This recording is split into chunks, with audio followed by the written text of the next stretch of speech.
Morning, everyone. I think we're going to get started. At least I should do.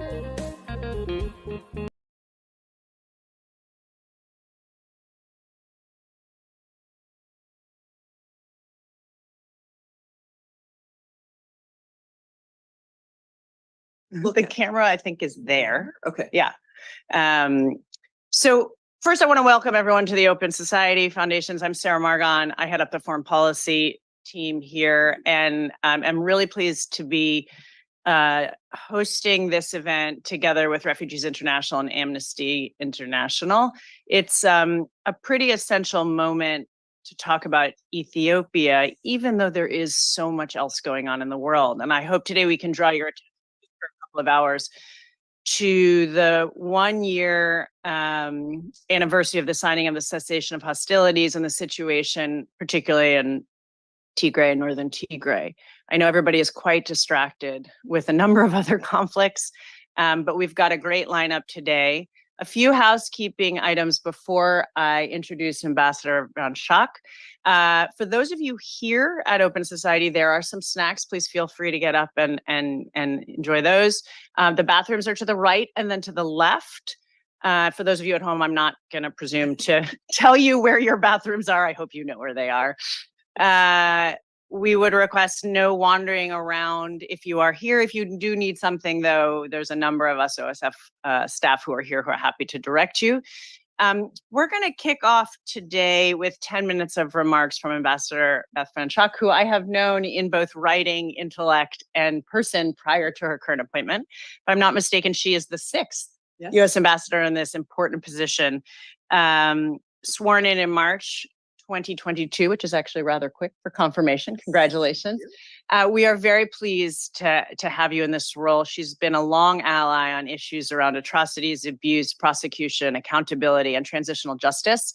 And it does make me sleep better knowing you're there at night trying to fight the good fight and do the things that many of us are trying to do on the outside. Ambassador Van Schaak traveled to Ethiopia in August 2022, and I hope today she'll give us a little flavor of how that went, but also how that continues to impact some of the things that they're working on now at the State Department. We will hear from her for 10 minutes, and then we will turn to our first panel, which looks at the cessation of hostilities. Ambassador Van Schaak will not take questions, but we'll stay here for panel number 1, which we're thrilled to have. Thank you, everyone, and over to you, Ambassador. Well,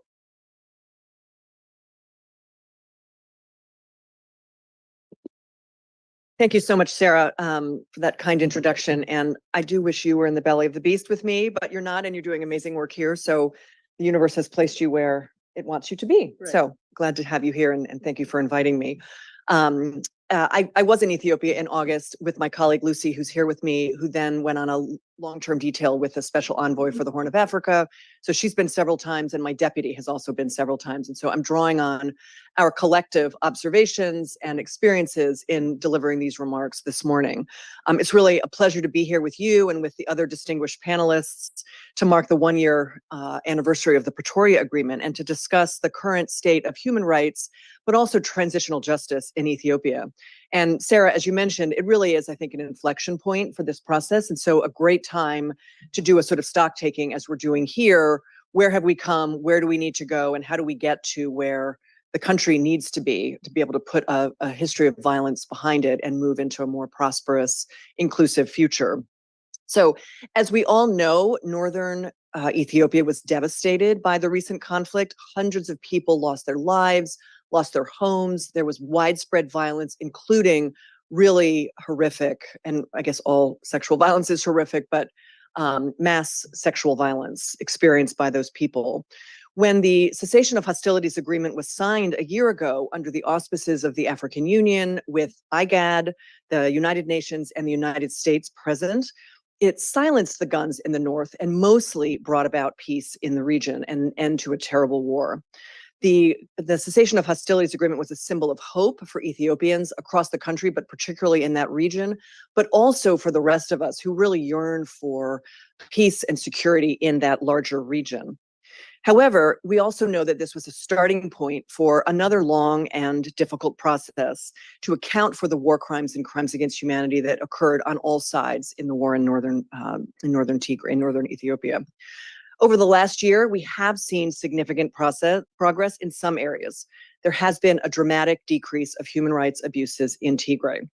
In other areas, however, and unfortunately, much more needs to be done. Violence continues today in too many regions of Ethiopia, including in Amhara and Oromia. And I hope that we can discuss today how to address these concerns and how to make the Cessation of Hostilities Agreement a vehicle for inspiring and instantiating a more nationwide peace. I want to focus my remarks today on the transitional justice process in Ethiopia. For too long, Ethiopia has experienced cycles of violence, often ethnically based, and perpetuated by impunity. This was the theme of Secretary Blinken's remarks when he visited Ethiopia last March and spoke with President Abe. Ethiopians have never seen a credible or an inclusive, much less a comprehensive transitional justice process.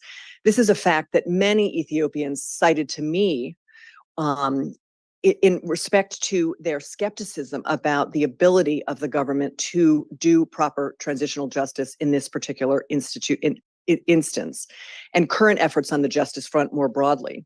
The enduring situation in Ethiopia is evidence of the fact that there can be no peace without justice. Justice needs to be a part of any transitional process out of conflict and into a more prosperous future. So this is why we were really encouraged that the Cessation of Hostilities Agreement included express commitments to pursue an inclusive and comprehensive transitional justice process by both sides to that agreement. We have an opportunity now to break those cycles of bloodshed and impunity. The victims of atrocities in northern Ethiopia and across the country deserve justice, and I define justice broadly, so broadly define justice. They deserve our support as they rebuild their lives, and they deserve a genuine acknowledgement of the crimes that were committed against them. And the parties to the conflict, the armed actors, all need to take ownership of the atrocities that they committed or that were committed in their name. In this process, those most responsible must be held accountable. Now, since the signing of the Cessation of Hostilities Agreement, the government of Ethiopia has taken some significant steps towards transitional justice. And the United States government, through the State Department, through my office, and through my sister offices, have engaged with government actors, with international experts, many of whom are appearing here today, and with local civil society groups at every step along the way. This process is happening against the backdrop of a larger national dialogue process that isn't about transitional justice per se, but is about a vision for a new Ethiopia that's not riven by ethnic distinctions, but rather has a sense of nationhood, a sense of community together. The government has issued, as we know, public commitments to pursue a credible transitional justice process. They are creating a concrete plan to implement the recommendations and the ideas that were put forth earlier in the so-called green paper that many of you may have seen. This was, I think, quite admirably released for public comment and review. Not every government does that. We received a copy. We were able to give feedback, and that feedback has been integrated into the thinking. They've also pledged to implement the green paper and the new forthcoming plan, which I think is being called a white paper, in good faith. They've also convened multiple consultations around the country with Ethiopians, with Ethiopian leaders, civil societies, but ordinary people as well, with international experts. And the US government in various capacities have attended and supported those events. They've been held throughout the country and also in Addis Ababa. Not nationwide. We realize there are some areas that are not, the security conditions didn't allow for those consultations to happen, but we're hopeful that they will be able to be held again in the future so that all Ethiopians have a voice in this future process.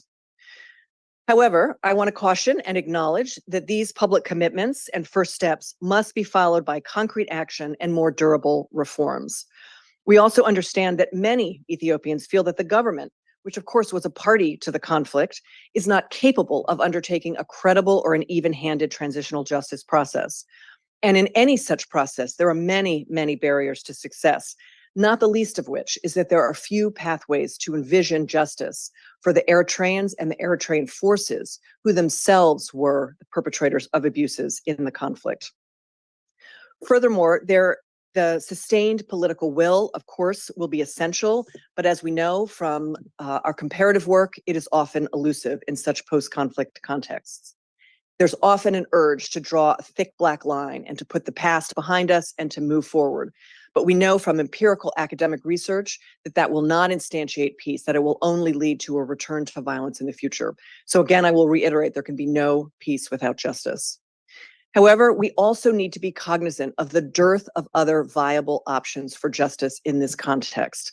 Many will call for the ICC to take action, but it has no jurisdiction in this matter, absent activity at the Security Council, and that is unlikely to be forthcoming given the current political crisis. There have also been calls for a hybrid court, but we know that that is very hard to establish.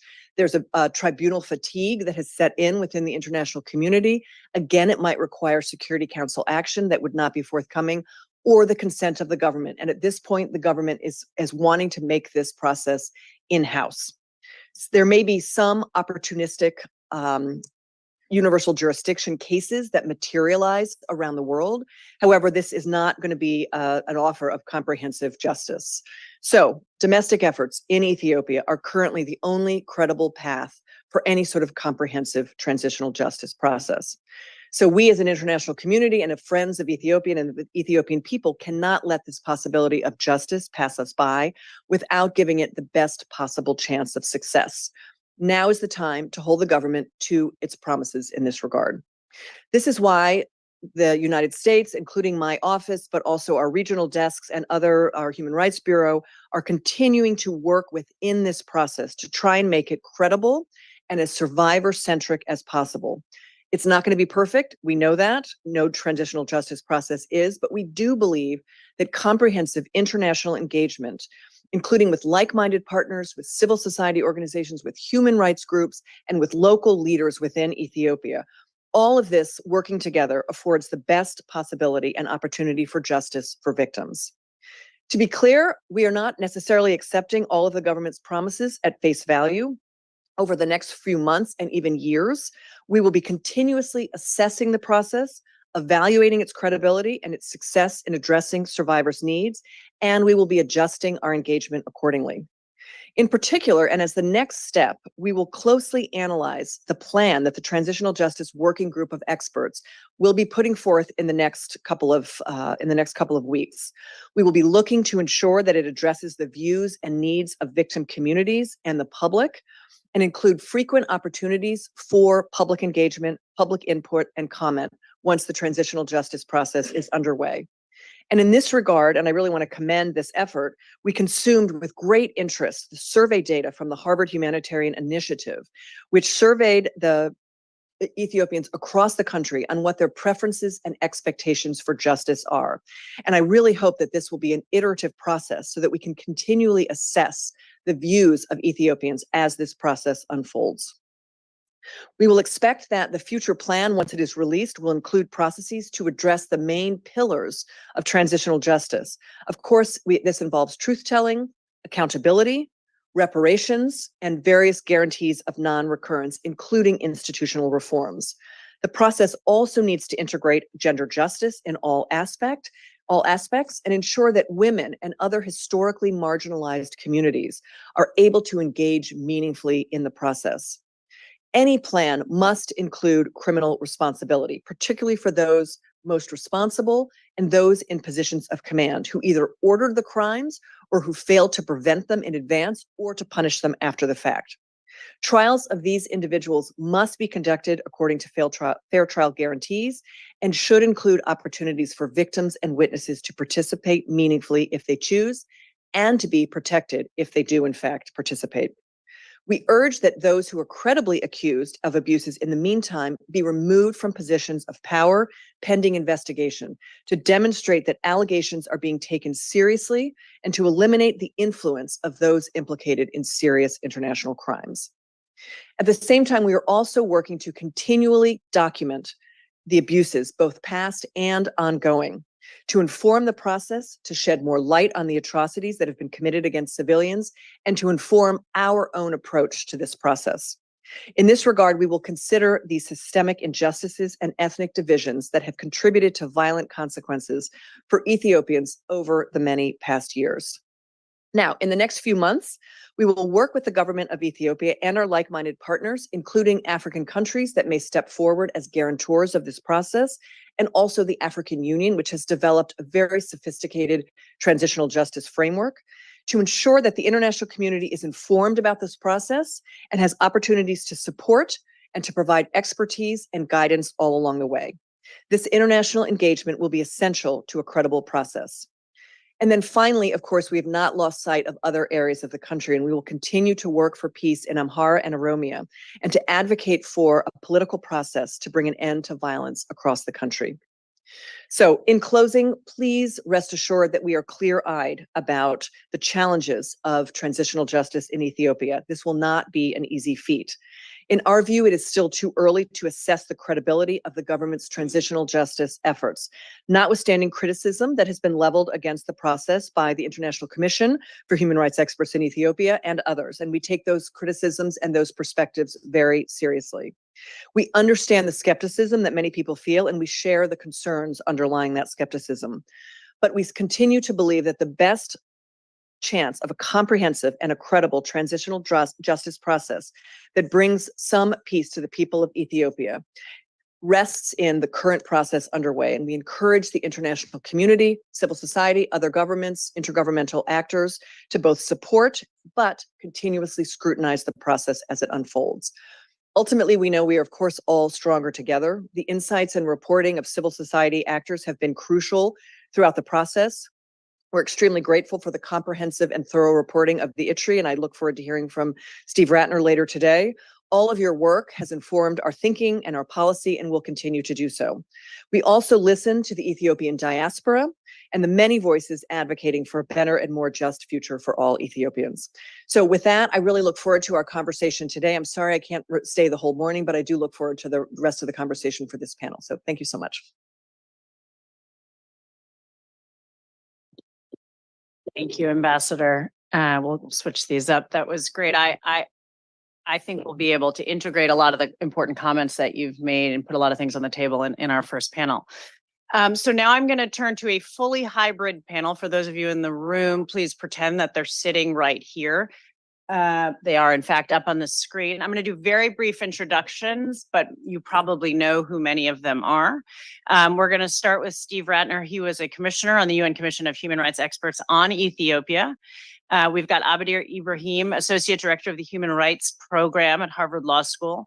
Michael Wold-Mariam, Associate Professor, School of Public Policy, University of Maryland, just up the block.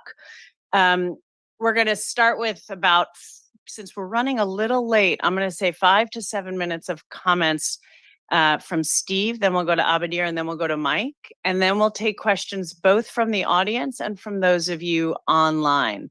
I may start with a couple of questions to get us going. I would just ask before we begin that everybody who does ask this question, please do so with respect and with intention to actually have an answer to your question. There'll be plenty of time for discussion and commentary along the way as well. Thank you. Steve, over to you to give us a sense of the findings that you worked on. Thank you.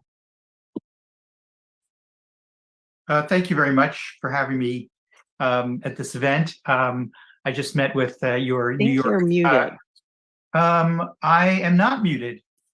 My mute button is off. We're unmuting you. I could hear him. Nope, give us a minute. After all this time, we still run into technological difficulties. How about now? Yes, can you hear me now? I am not muted on my computer. Can we do it, folks? Can we do it?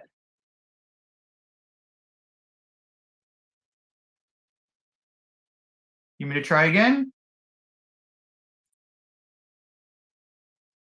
I can also hear him pretty clearly. We can't. Oh, they can hear online, but it's us in the room. Can you give us a minute so those of us sitting in the room, which is not one person, it's not just me. Otherwise, I would say continue. How about now? Can you hear me now? Yep. Give us 2 minutes. We will make this work.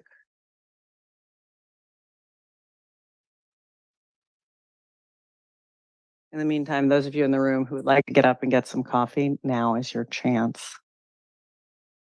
All right, Steve, can you say hello? Can you hear me now? Yes, you Okay. exist in the room. Thank you. Sorry for the delay. Please, Steve, take it away.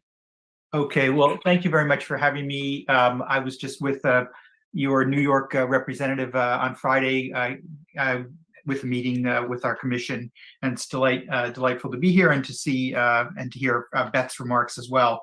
As you know, the International Commission of Human Rights Experts on Ethiopia submitted its final reports in the past month or so. We submitted a mandate report to the Human Rights Council that it included as an annex our note of advice to the Ethiopian government about transitional justice. And then in the following days, we submitted a report on atrocity crime risks, as well as a set of final investigative findings. As far as our investigative findings go, I would urge you to read the report. Honestly, we paint a very grim picture, both pre-COHA and post-COHA. Most of you know the horrors pre-COHA regarding the events in Tigray, so I won't go over our findings except to say that we conclude that the gravest of IHL and IHRL violations took place by the Ethiopian Defense Forces, to a certain extent the Tigrayan forces, and of course by the ENDF. So I won't go into that issue very much.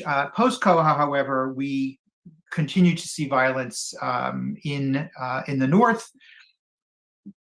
Of course, COHA has made a huge difference, but we continue to see Amhara militia and Eritrean troops operating with impunity at the tolerance, but with the tolerance of the government. And of course, as many of you know, we've seen the conflict spread to the Amhara and Afar regions, and with a significant deterioration. We were very concerned about the command post system and what it means for the protection of human rights generally. And we point out in our report how we're concerned about other regions as well. Since it seems as if we're focusing mostly today about transitional justice, I'll talk more about that. That was, of course, the other part of our mandate, was to give advice to the government about transitional justice. As most of you know, other than a short meeting in Addis a week in Addis in July of 2022, we had no contact with the government. They refused to engage with us throughout. And so I don't have the benefit of the many meetings that the US government had. We had basically no responses whatsoever from them. And of course, closing us down was part of their agenda from the very beginning. As far as transitional justice, we had our own assessment based in part on a very successful meeting we had in Nairobi in July, where we invited about 50 people from different ethnic groups around the country, almost all of them from Ethiopia, a few diaspora, to come and give us their perspectives about what they wanted from the future. And there was a uniform sense of mistrust of the ongoing process, of the selectivity of it, of the fact that it wasn't nationwide, of the fact that they hadn't reached out to communities, of the fact that it was not, that people were not free, people felt that they were not free to speak their mind. And we had, and wrote in our report, grave concerns about the existing process. We realize it's the only process that's there. There's not an alternative process. But for us, it's symptomatic of the approach of the government regarding transitional justice, which is to set up mechanisms like the IMTF, like the NDC, and like this consultation process to alleviate outside pressure, which it has succeeded in doing, but not really demonstrating much seriousness internally. And so these mechanisms that exist on paper, such as the IMTF and the NDC, when you peel them back, there's actually much less going on than meets the eye, despite promises from the government. We call this quasi-compliance, quoting a recent book by the Professor Kate Cronin-Furman, which is to set up mechanisms as a strategic way of domestic mechanisms as a strategic way of avoiding international scrutiny, and in terms of the sponsors of the resolution that created the ICHREE, it would appear that this has worked. Our report ended with a variety of recommendations, both for the government and for outside parties. At the request of a number of states, we included a series of benchmarks for what we regarded as the minimal steps for a credible transitional justice process. Some of them Beth mentioned, like the orders to remove certain persons from authority who are implicated in violations, but they go beyond that to start some kind of accountability process now, to cooperate with international and regional mechanisms, to adjust the timelines of the current process, to begin a serious reparations plan, and to acknowledge and apologize for what has happened. And unfortunately, even these minimal steps have not been undertaken. So looking forward, we realize that the onus now falls on member states and on other parts of the United Nations to follow up on our findings. I would say that in this conversation about transitional justice, we should not forget the issue of prevention. We are not just looking back at dealing with past atrocities. There are serious risks of ongoing atrocity crimes that we make clear in our separate report. And so this is not just about transitional justice. There's no transition. There is an ongoing conflict. The priority needs to be on the cessation of the most violent acts, and transitional justice is part of that, but the prevention aspect is equally important for outside actors. And so in this conversation, as we evaluate what Ethiopia is doing about the past violations, let's not forget that we have ongoing violations that also merit our attention. I think I'll stop there. Thanks, Steve. There were a lot of nodding heads in this room when you said there's no transition. I think you give us a lot to think about in terms of the infrastructure and architecture and commitments that have been created, which goes to the ambassador's point about how do we make this credible. And when I say we, I have a very broad definition of we, and obviously includes a number of the affected community and people in the region as well. Let's go to our second panelist, Abadir Ibrahim, please. Give us a second. You're muted, I think. Thank you, Sarah. Can you hear me now? Yeah, that was easy. Go ahead. All righty. Thank you. And I'd like to start by thanking Refugee International, Open Society, Amnesty International for organizing this event. I would like to also pause and take a moment to thank members of ICHREE and staffers of ICHREE for making the best of a really bad situation. I understand it wasn't easy to write such a sizable report, despite not just the government not being cooperative, but actually being outwardly aggressively against and undermining this process. And it is in this context of the government's actions towards ICHREE that I would like to express skepticism about the transitional justice process that is taking place in Ethiopia. If the government is so opposed to ICHREE, investigating what happened, why do we have a reason to be hopeful about what's going on with the transitional justice process? This reminds me of a moment. This is a turning point. This is a moment, a fork on the road that we're facing.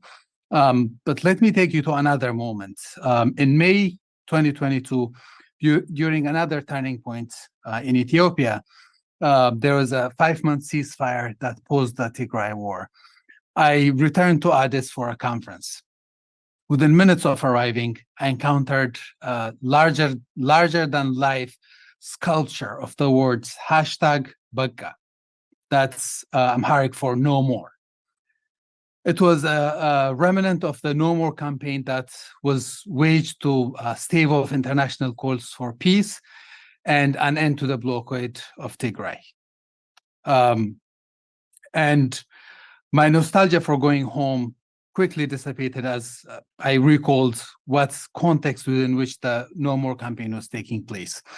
The No More campaign manifested in the front lines, where perpetrators mocked victims, asking them if America or the United Nations was going to spare their lives. The No More campaign at the same time took place on the streets of Addis, Washington, D.C., London, Frankfurt, Paris, and even Kingston, Jamaica. near simultaneous rallies which jeered anyone perceived to oppose the war or human rights violations or call for the end of the blockade. Protesters jeered CNN, BBC, Al Jazeera, President Biden, the West, anyone who was demanding an end to war crimes to stay out of Ethiopia. Half an hour later, I arrived at my hotel and turned on the TV and saw a panel discussion where the interviewees were introduced as nominees of the National Dialogue Commission. I couldn't stomach more than 5 minutes of the conversation, which centered almost exclusively on the dangers of foreign intervention in Ethiopia, foreign intervention in the national dialogue process. Over the coming week, in the conference and outside of the conference, I talked to dozens of my colleagues who agreed that the national dialogue process was a public relations ploy. The most generous comment I could find was a combination of a shrug and the words, "Sorry, no comments." The reason I'm starting with that moment is because, like today, that was one of those turning points where people like those in this room and in the audience have to make a choice or even a gamble by jumping on board transitional justice, on board reconciliation commission or national dialogue processes. We know that we are providing legitimacy and goodwill. Some of us, technical expertise and financial buoyancy to the process we're talking about. And in exchange for providing legitimacy and goodwill, we hope to get a seat at the table, a possibility to positively influence the process or even the outcome. The question is, do we still provide legitimacy, goodwill, expertise, funding, and so on to a process that we know will not achieve reconciliation, justice, national dialogue, or even might have the opposite effects? Let me remind you that most of us stayed away from many similar processes that we knew were designed to achieve the opposite effect than truth and justice. In 2006, there was a commission of inquiry in Oromia. In 2004, there was a commission of inquiry in Addis Ababa. And there was also in 2004 a commission of inquiry on Gambella. All good examples of a truth and reconciliation or investigation type process that was established to achieve impunity. Even in 2018, most of us stayed away from the Reconciliation Commission, which no longer exists now, knowing that it was designed to fail. Some of us wrote open letters speaking up against it. Some of us tried to reform it. Some of us tried to establish alternative truth and reconciliation processes. All of these processes were thwarted by the government because it did not want transitional justice. And the 2018 Reconciliation Commission took place in a context where the government didn't face the possibility of either prosecution or being shamed, because at that moment, the government that was in power wasn't the one that was being accused of, at least the leaders weren't being accused of gross violations of human rights. I would be interested in hearing what the perspectives of those who are proposing that we jump on to this TRC process and provide legitimacy and goodwill as to why the government would do transitional justice or investigate its own alleged violations when it wasn't interested in doing so, when it didn't face the risk of its leaders being prosecuted or shamed. Now, turning to the ICHREE report, and Sarah, I hope I didn't overshoot my time. Turning to the ICHREE report, You've got about 2 minutes left. Okay, excellent. There are two primary conclusions that come out of the ICHREE report. And I'd have to be honest and say that hope or inspiration are not one of those conclusions.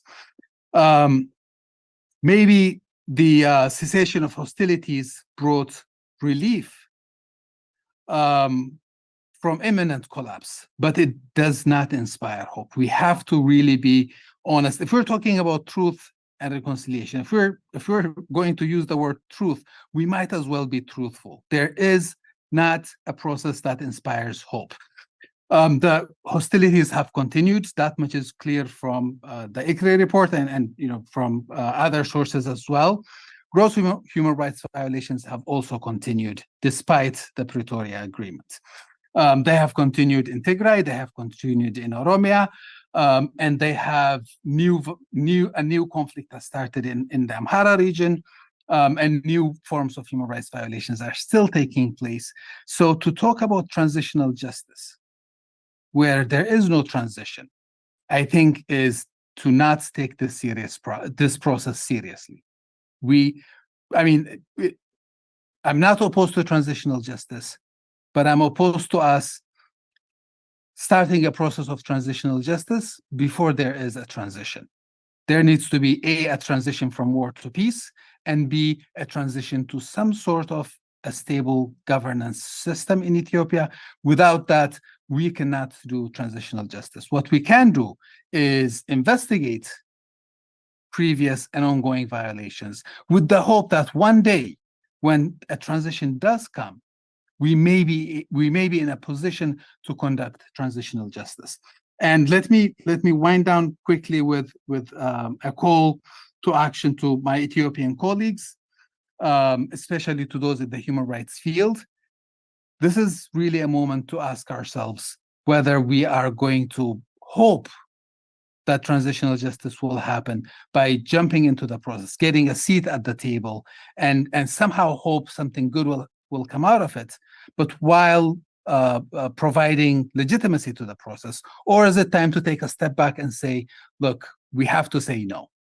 And my call is, for my colleagues in Ethiopia, is we have to be able to take a step back, do no harm, and say, no, you know what, we are not going to engage in this process unless XYZ happen. And that XYZ would primarily be a transition.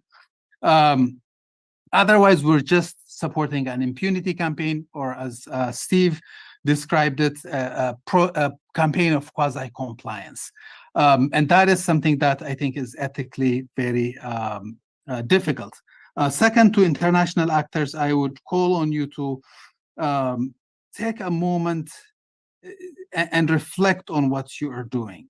This is what I would call in Ethiopia the Obama moment.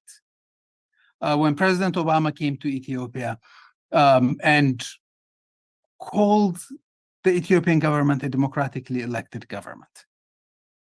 Now, we will understand if foreign policy actors in the US, EU, and other countries support Ethiopia for reasons other than human rights, other than democracy. But let's please not take funding and support for democracy and human rights and support a process that achieves the opposite. Let's at least, if we're going to talk about truth, let's be truthful about what we're doing. Thank you. Thanks, Abdir. I think you put a lot of important points on the table, including the cycles of impunity that Ethiopia has suffered over decades and how that undergirds this current effort to make one system credible when there are so many other hollow efforts of the past that continue to have ghosts at the table, shall we say. Let's go to Mike, who's going to talk a little bit about U.S. successes and failures, give us some ideas for success, and perhaps inject the conversation with a little bit of hope. No pressure, Mike. Yeah, so my natural inclination is to be hopeful, but it'll be, I think, difficult in the context of this convo. So again, I was asked to say a few quick things on U.S. policy towards Ethiopia, obviously from the perspective of an outside observer, and I thought what I might do is just revisit where sort of U.S. policy towards the conflict in Tigray, the war in northern Ethiopia, has been, because I think there's been evolution that's brought us to this current point. It's worth sort of appreciating the broad policy arc. And my comments are really about U.S. policy generally, not U.S. policy towards transitional justice. More specifically, I think Ambassador Van Schaak has sort of covered that topic, and I'd certainly defer. I'm not deep in the weeds on TR issues in Ethiopia. I'd certainly defer some of the key questions to Steve and Ibrahim. So if we go back to the onset of the war in Tigray in November 2020, I think that the early diplomatic line from the Trump administration at that time was essentially more or less to back the federal government's narrative of the conflict as a quote law enforcement mission, unquote. And it largely blamed, I think, the political authorities in Tigray, the TPLF, for the war's onset. It was very clear from their public communications on the issue, sort of used phrases along the lines of there could be no equivalence between the parties, largely resisted, I would say, endorsing calls for a ceasefire. So that was I think the early position of the U.S. government, the Trump administration at the time, toward the conflict. And this was a view at the time, as I recall, provoked some early concern in Congress, which positioned itself differently. And even there were some segments of the Trump administration that sort of raised some concerns around the policy orientation. The Biden administration, I think very early actually in the presidential transition, so before it formally takes office, so the winter of 2020, 2021, begins to prepare itself to change policy in some pretty important ways. It did not see the war heading towards quick conclusion, worried about the humanitarian costs, which I would say by December were quite apparent, December 2020, and really also worried about sort of the regional metastasization of the crisis, like regional destabilization and spillover into the broader neighborhood. And so the basis of their policy approach, as carried forward primarily by the new special envoy for the Horn, was to basically back away from support for the federal government and push really for three specific things: a ceasefire and political solution to the conflict, unfettered humanitarian access to Tigray and then other conflict-affected areas in Amhara and Afar, and then it's sort of a push for an end to violence against civilians. And as I think you all know, this puts Washington and Addis on a collision course, diplomatic collision course, and then leads to very real public discord and sort of a downgrading of bilateral ties in specific ways, right? A development aid pause, end security cooperation, even as the U.S. surges humanitarian assistance into Ethiopia at that juncture. The dropping of Ethiopia from AGOA, all the rest of it. Interestingly, during this period, the U.S. does gesture at the implementation of sort of more punitive measures or targeted sanctions on the various parties to the conflict, but actually never takes that step beyond imposing targeted sanctions against actors in Eritrea, which I think is notable.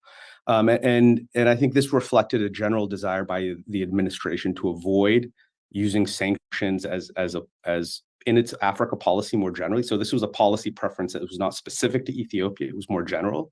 And also this feeling that it would make the US, this was the argument used at the time, a less effective interlocutor in negotiating a political solution to the crisis. So, once we get to Pretoria, which is in many ways the realization of a key US policy goal in Ethiopia, I think the US policy has since that time become much more complicated and difficult to read, at least from my perspective. And I think this is in part because it's opened up a debate within the administration about how to proceed. So on the one hand, you have those who argue within the administration that the best way to consolidate Pretoria, to sort of help stabilize Ethiopia more broadly, is to quickly, in fairly short order, rehabilitate bilateral relations and sort of push various areas of tension in the relationship to the backseat. And I think there are as you might imagine, some geostrategic calculations here as well. Sort of the idea of broader US goals vis-a-vis Russia, China, sort of rules-based international order are not really served by alienating Addis, which remains a big player in the Horn of Africa.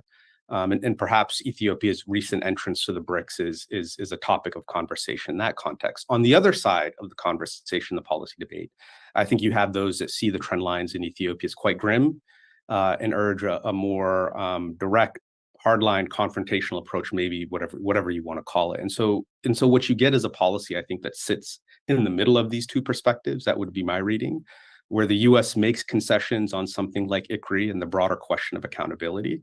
I think the US could have done more to preserve that mechanism at the UN Human Rights Council without a question, the lack of support from other partners notwithstanding. At the same time, the US has not moved forward on AGOA. Security cooperation remains quite cautious, I think, about development cooperation more broadly. Humanitarian assistance, I think, generally is trying to avoid the perception that it's returning to a posture of being too close to the federal government in Addis.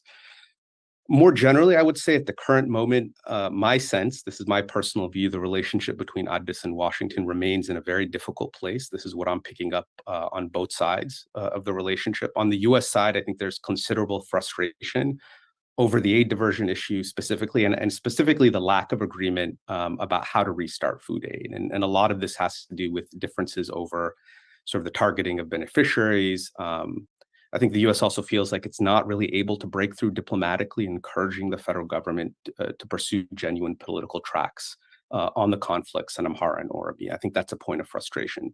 On the federal government side, my read is, their feeling is sort of, look, we've committed to Pretoria under the assumption this would improve relations with our international partners, but contrary to expectations, US has not been sufficiently supportive, is making more demands. That's sort of their perspective, their narrative. And I won't adjudicate between either of those, but that's I think that's in part why tensions I think remain in the partnership. And then I'll just say something very quickly on the path forward.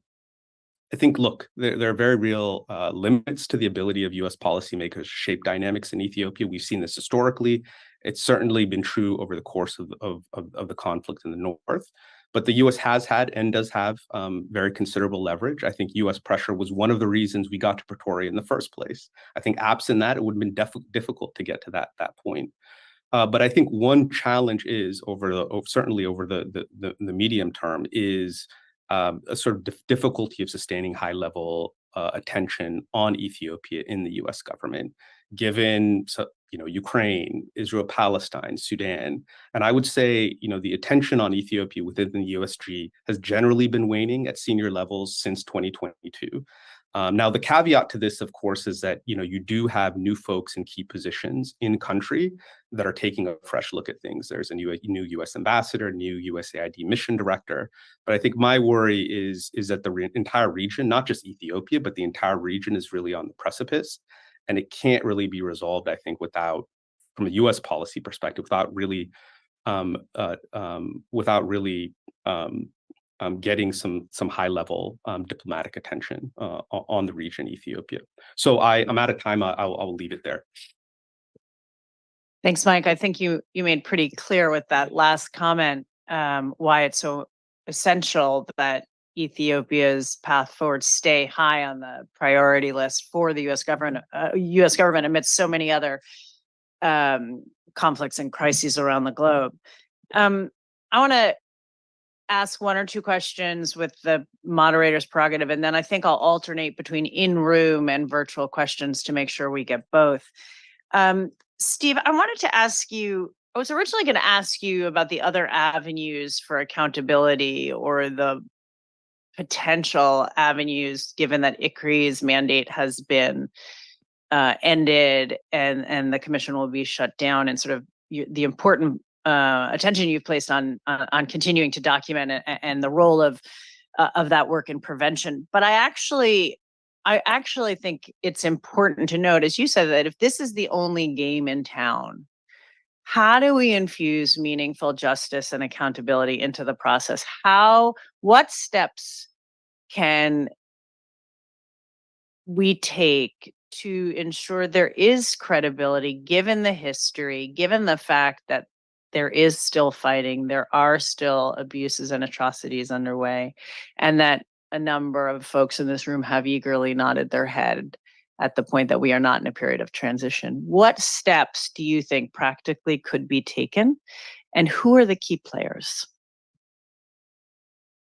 Thanks. Well, I speak, in my own personal capacity here, and not on behalf of the commission. So I would say that it's important. I would emphasize the point that Ibrahim made about not just sort of playing along with the process as it is through technical assistance. Aiding a flawed process is effectively abetting a flawed process. And so we recommend very clearly that assistance to Ethiopia with the ongoing process be, in a sense, conditioned. That may come across, in the global South as sort of neo-imperial idea, but effectively that there has to be meeting of international standards during this process in order for there to be involvement of outside actors, in order for there to be foreign funding. Now, I realize that there can be some roles for civil society. ICTJ is doing empowerment of non-state groups to engage in the process, and that's helpful.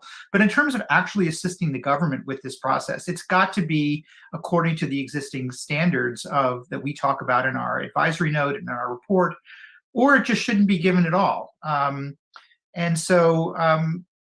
I wouldn't say it's impossible to fix this process. It just requires a complete change of mind and heart in order to turn it around. And there are clear ways they can demonstrate that now by doing the easy things. The easy things are not putting Abiy on trial, right? Or putting his generals on trial. Those are the hard things. The easy things are removing people from office, showing some kind of remorse for atrocities, getting Eritrean forces out of the north, beginning some kind of reparations and psychosocial support for victims in the north. These are the things that are, the politically, normally one would think of as politically less challenging than the full criminal accountability, which everybody recognizes takes longer. So I would say that process, that idea of getting the existing process to conform with international standards is essential. And for me, one of the ways that has to be done is to slow it down and to broaden it. They're working with this sort of set of arbitrary deadlines, again, as part of this quasi-compliance strategy. I know that the U.S. government is, realizes what's going on, and but I do think that it's a question that the good faith really has to be demonstrated, because it hasn't been demonstrated yet. And I think that for individual states to use these benchmarks in an affirmative way is very important. I hope that also other UN mechanisms do the same. I think there's a role for the High Commissioner in using his independent authority to remind Ethiopia.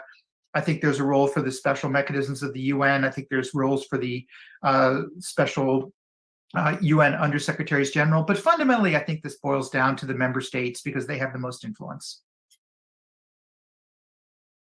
Thanks. I think this is a real opportunity for some cooperation across regional and international levels, and a mixing or a melding of, as we've heard, various officials, senior officials in the administration talk a lot about interests and values. And I happen to be a strong believer that they don't necessarily have to be separated out, but not everyone is a fan of that view.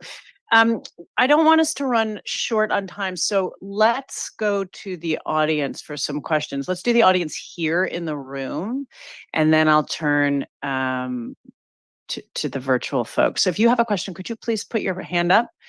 There will be a mic coming. I would ask that you introduce yourself, where you come from, and please keep your question brief and make sure it's a question.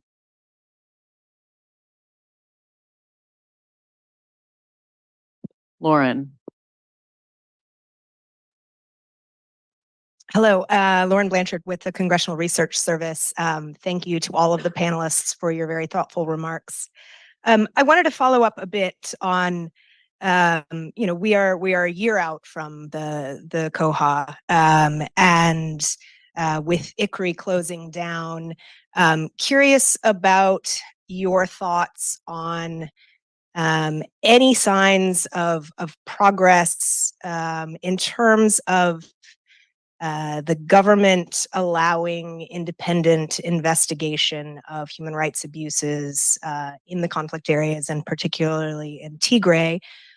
We know, for example, that humanitarians now have access to most of Tigray. There are flights in and out. We've been told that human rights researchers can go to Tigray, But I noted the other day that the head of the Ethiopian Human Rights Commission stated that they could not, in their annual IDP report, address the issue of what's happening to IDPs in Tigray because it was inaccessible.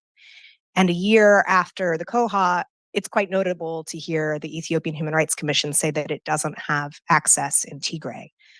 So I'm curious if you see any progress there in the context of quasi-compliance, also sort of more broadly. What more should we be expecting if the government were trying to move forward with transitional justice in terms of investigations in the conflict areas? Thanks, Lauren. Great question. Who wants to take that? I can start, but I'd like to hear also from Ambassador Van Schaak. I mean, I think the thing to distinguish is the difference between monitoring and investigation. So the government is allowing OHCHR and monitors to go to parts of the country that were previously closed off.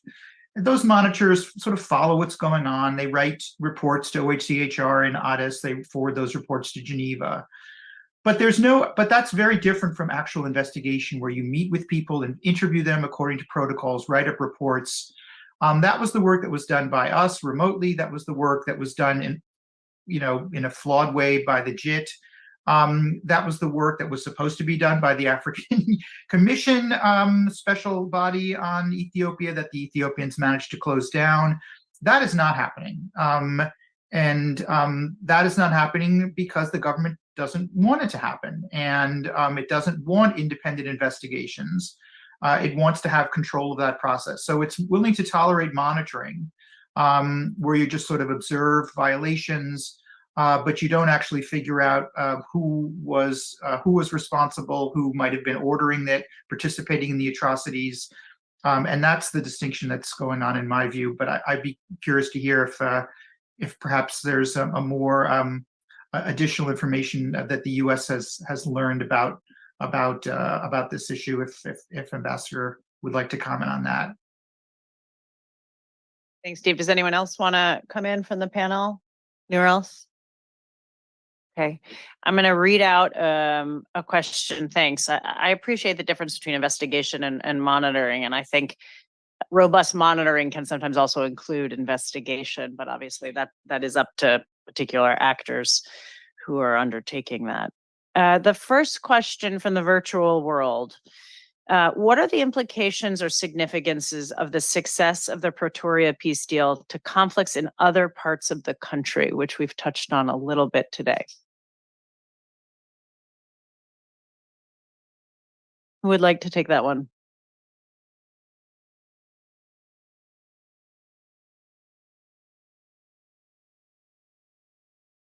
If no one's going to take it. I mean, I can offer just again from our perspective. Thanks, Steve. The COHA is limited to the north. We certainly hoped that it might be a model, for some sort of stability overrides, but it's a minimalist agreement.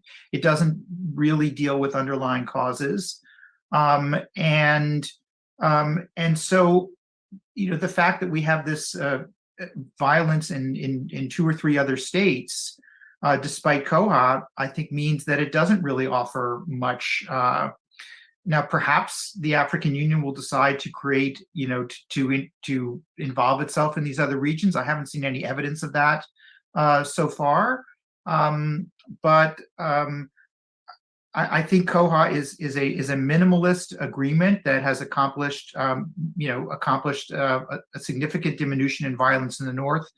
But I haven't personally, and nor have our investigators, seen any positive effects of that agreement on the other regions. Can I jump in here and just add to what Steve said, that Pretoria is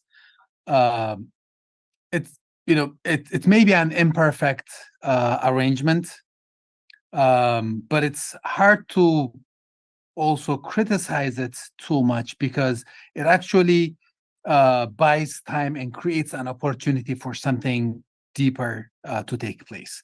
So you can't really say don't take it as a model, because as a model it could serve in basically bringing down the physical violence that is taking place and create opportunities for deeper negotiations.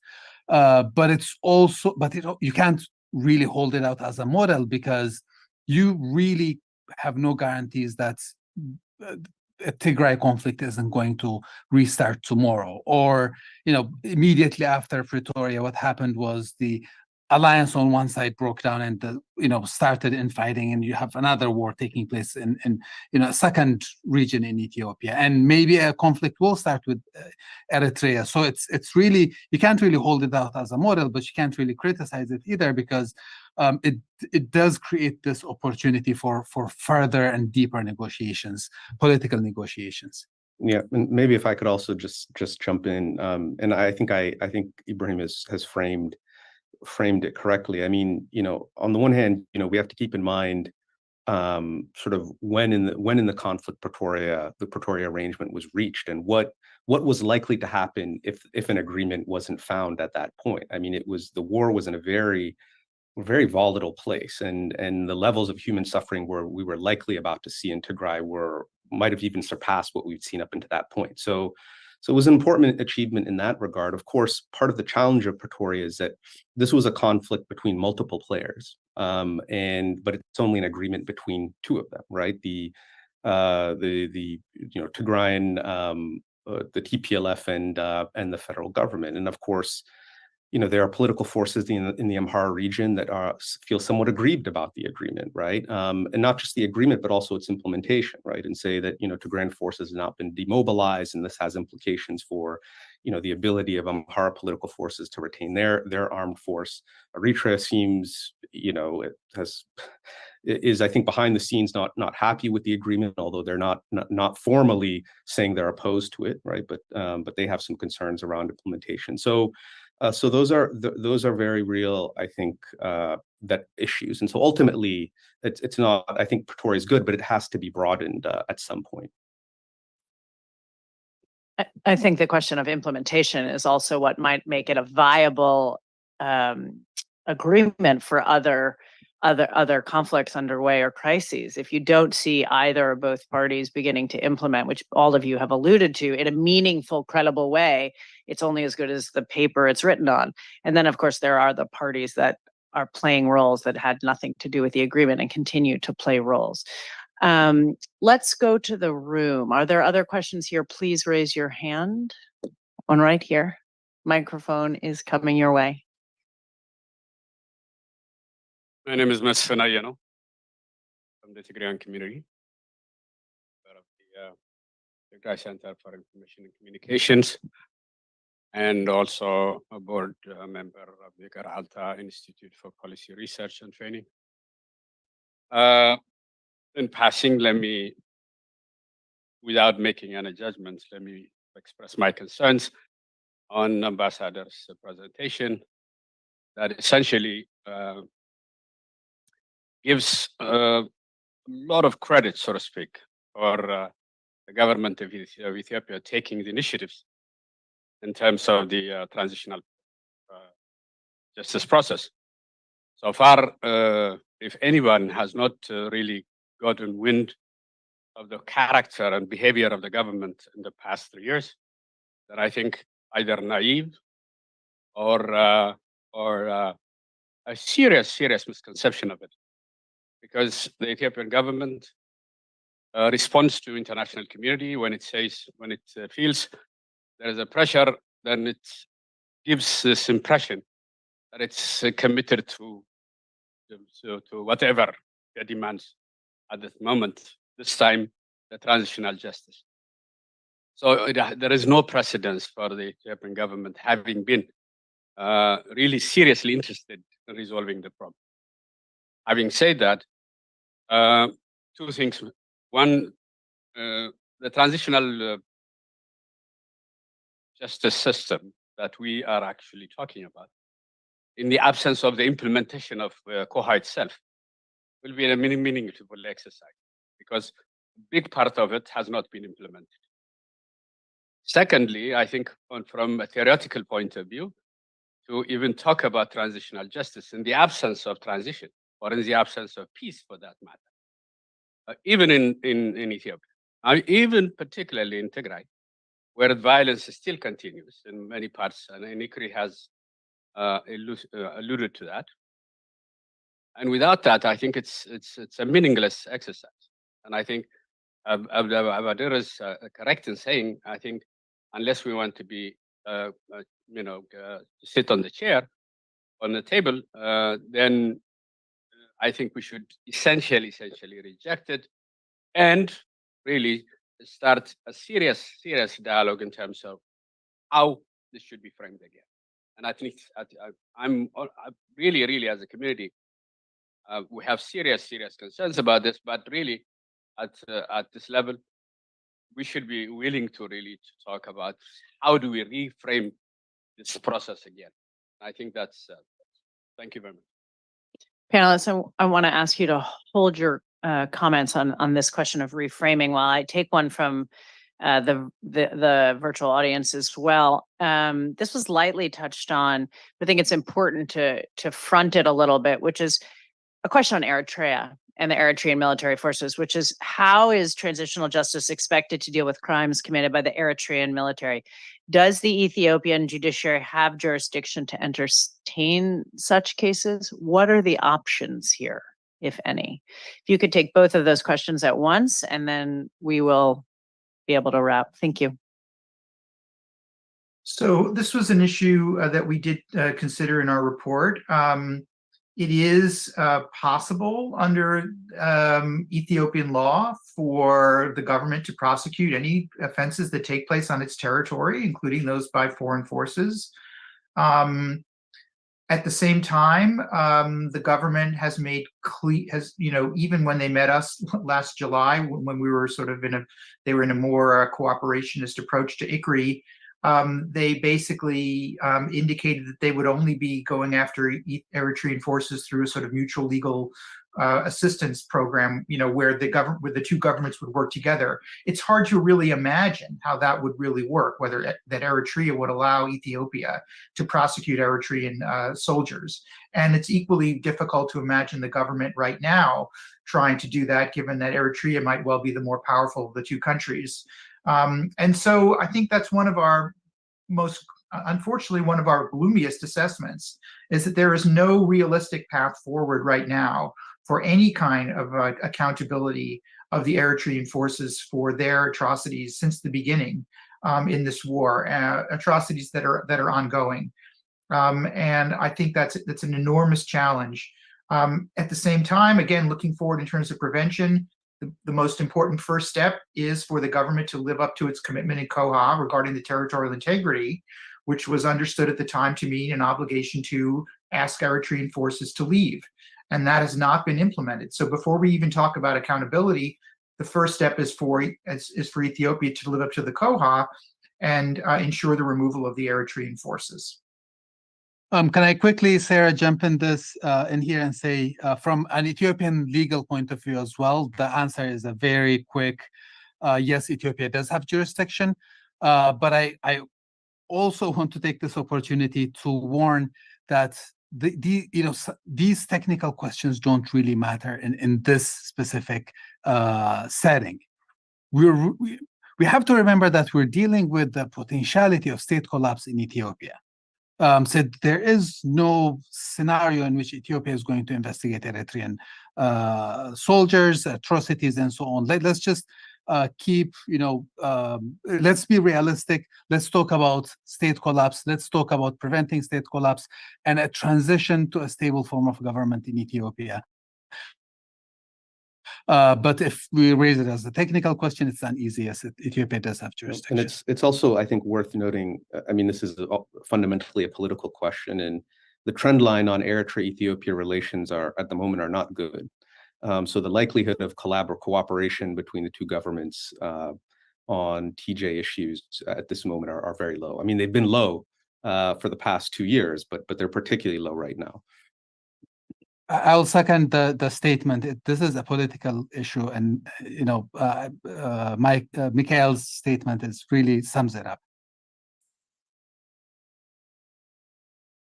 Thanks, everyone. I think this question of Eritrea is so important. And I think there's also a role for outside actors to play in trying to figure out where and how Eritrea continues to get and obtain its resources, what its networks are, and how it is able to maintain the strength that it's have. I would hazard a guess that there are a number of people in this room and on the online that might say it's not just the last 2 years that the relations between Eritrea and Ethiopia have been troubled, that it's a long history that actually requires outside actors to play a more engaged and constructive role. I know there's a lot of other questions, including the role of the United States in helping to implement the COA, including questions about victims groups and whether or not they support transitional justice. I'm terribly sorry that we haven't been able to get to all of those. They're very important questions. I hope we will figure out across Refugees International, OSF, and Amnesty International ways to ensure that our panelists do answer those questions. So I want to make sure that we're able to do that after we close today. But mostly I want to thank Ambassador Van Schaik. Thank you for staying. Thank you for coming. We really appreciate your remarks. I suspect there may be some follow-up that keeps you a little busy for a while. And to our panelists, thank you for joining, for offering your analysis and information, taking the questions. I'm terribly sorry not to be in the room with you and want to keep looking back at you. But thank you again. We really enjoyed your analysis and are grateful for your time. With that, we'll take a 10-minute coffee break for those in the room, and then we will move to panel 2. Thank you.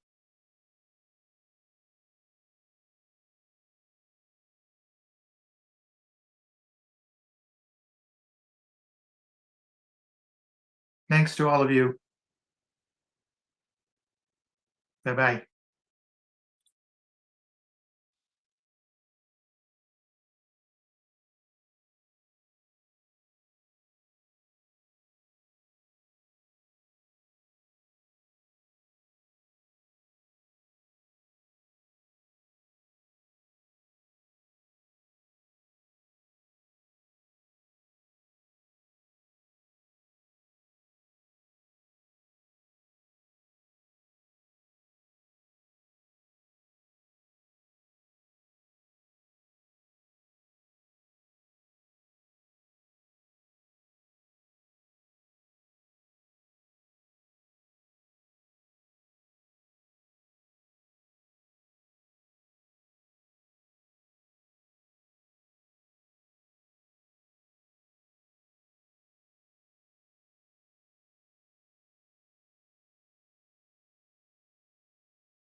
Yeah, we are about to begin. Thank you so much. Kindly take your seats.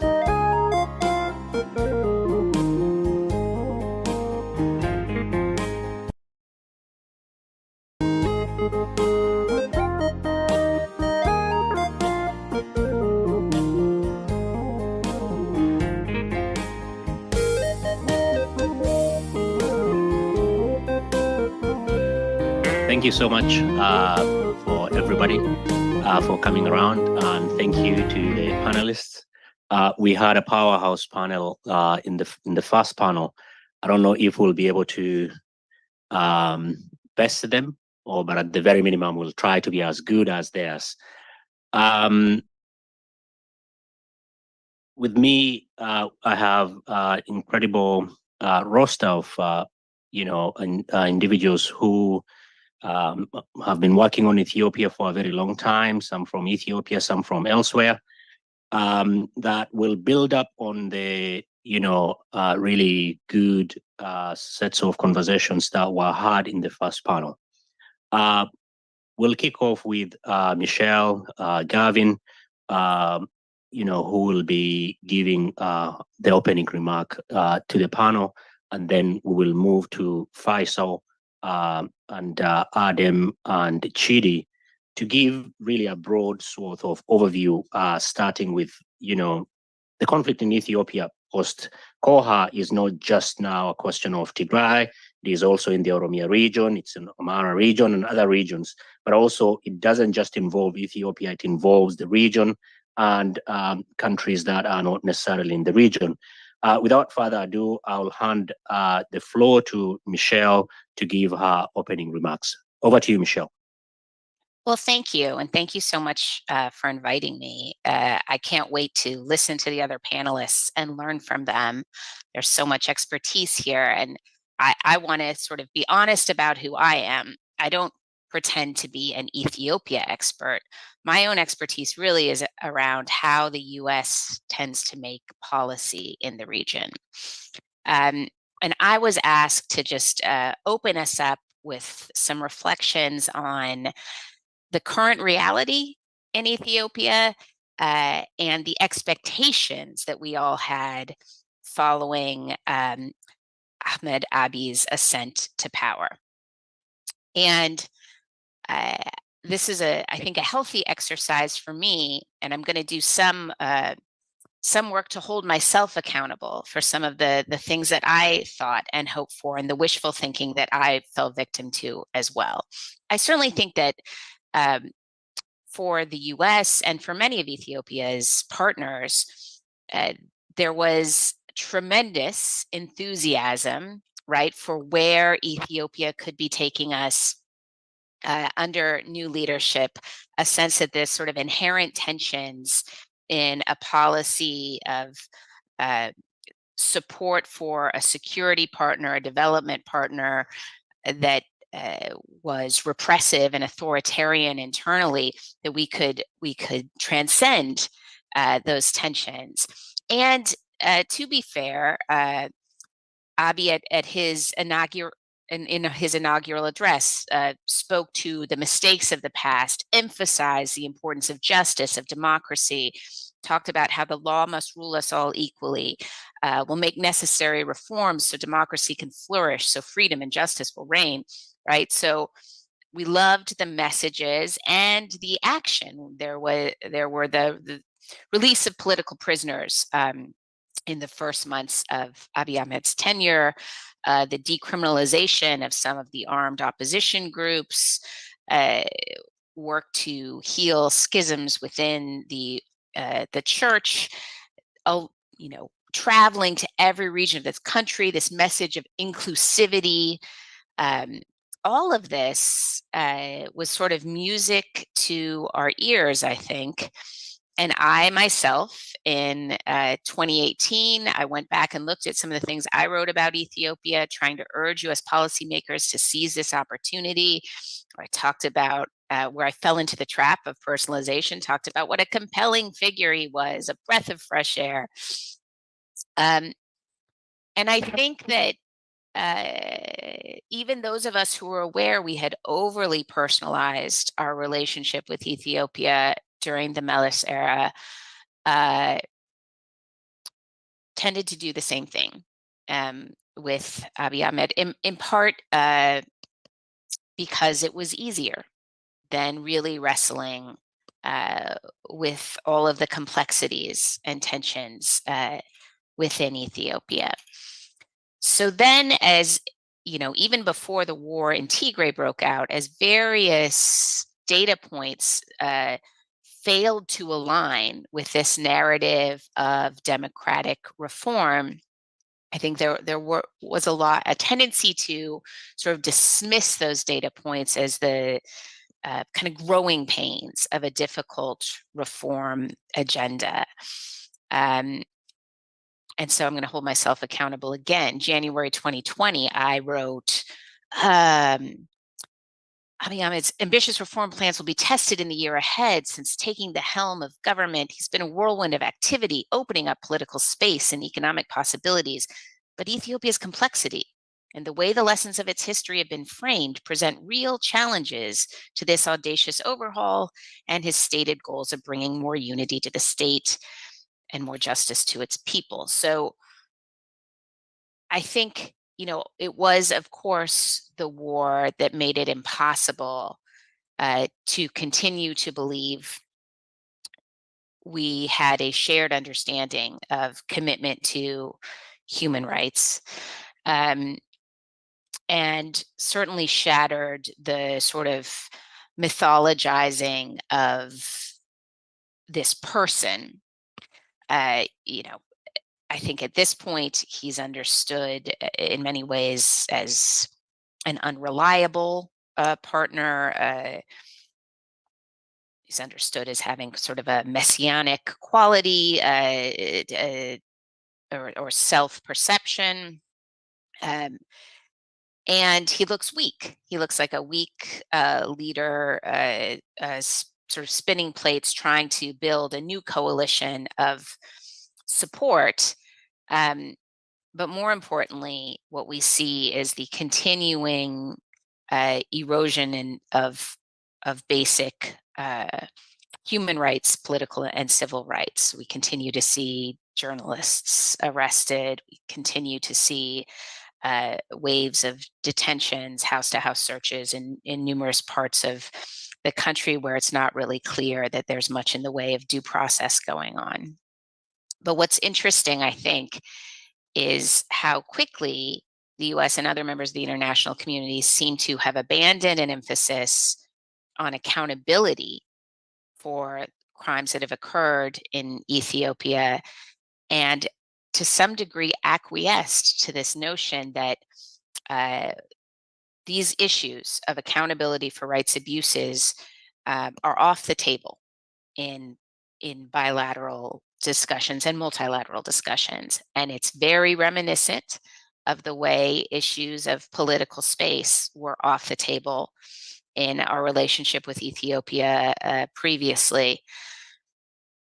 So we seem forever to be falling back into old patterns. So the era of enthusiasm is gone, and yet it does not seem to have been replaced by strategic clarity from those outside Ethiopia, certainly from the United States, about how to manage this relationship and the degree to which our interests and values are and are not aligned. So with this just sort of broad frame, I turn it over to the rest of the panel.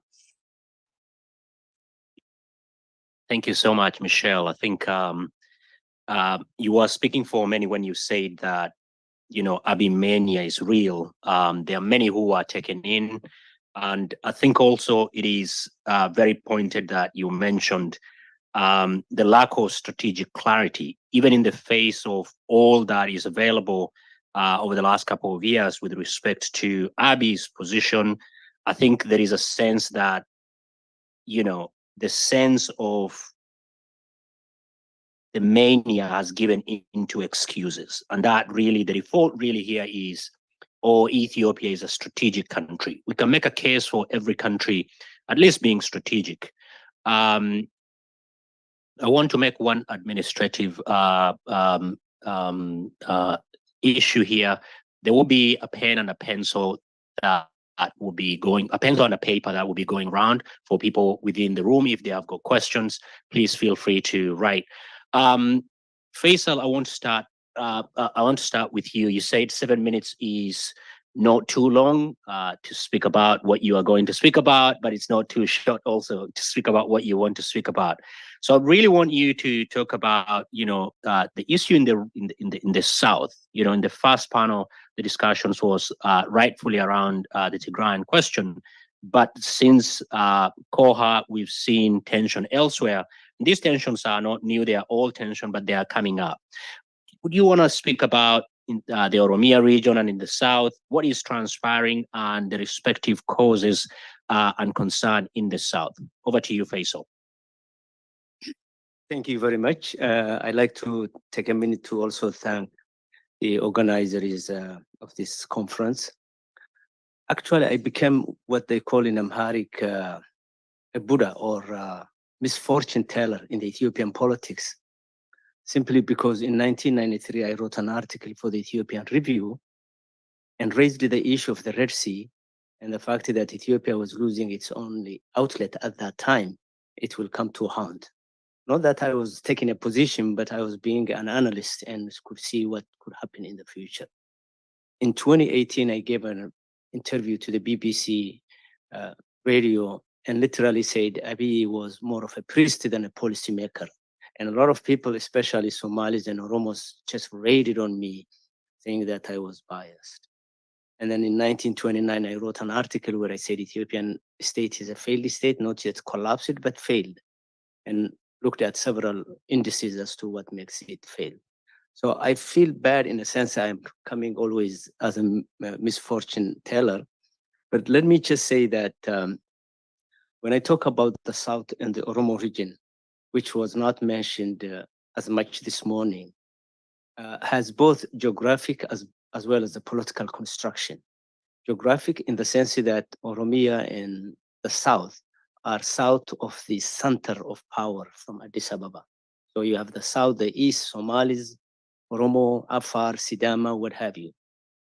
The political construct is also that these people were annexed to the Ethiopian empire, starting after the Adwa War, but as late as 1954, when the last patch of the Somaliland was annexed to Ethiopia. 1954, my dad had a marriage certificate with my mom. It's as late as that. So the issues that we are looking at is bigger than transitional justice. It's really embedded in the Ethiopian state formation, which brings a lot of issues.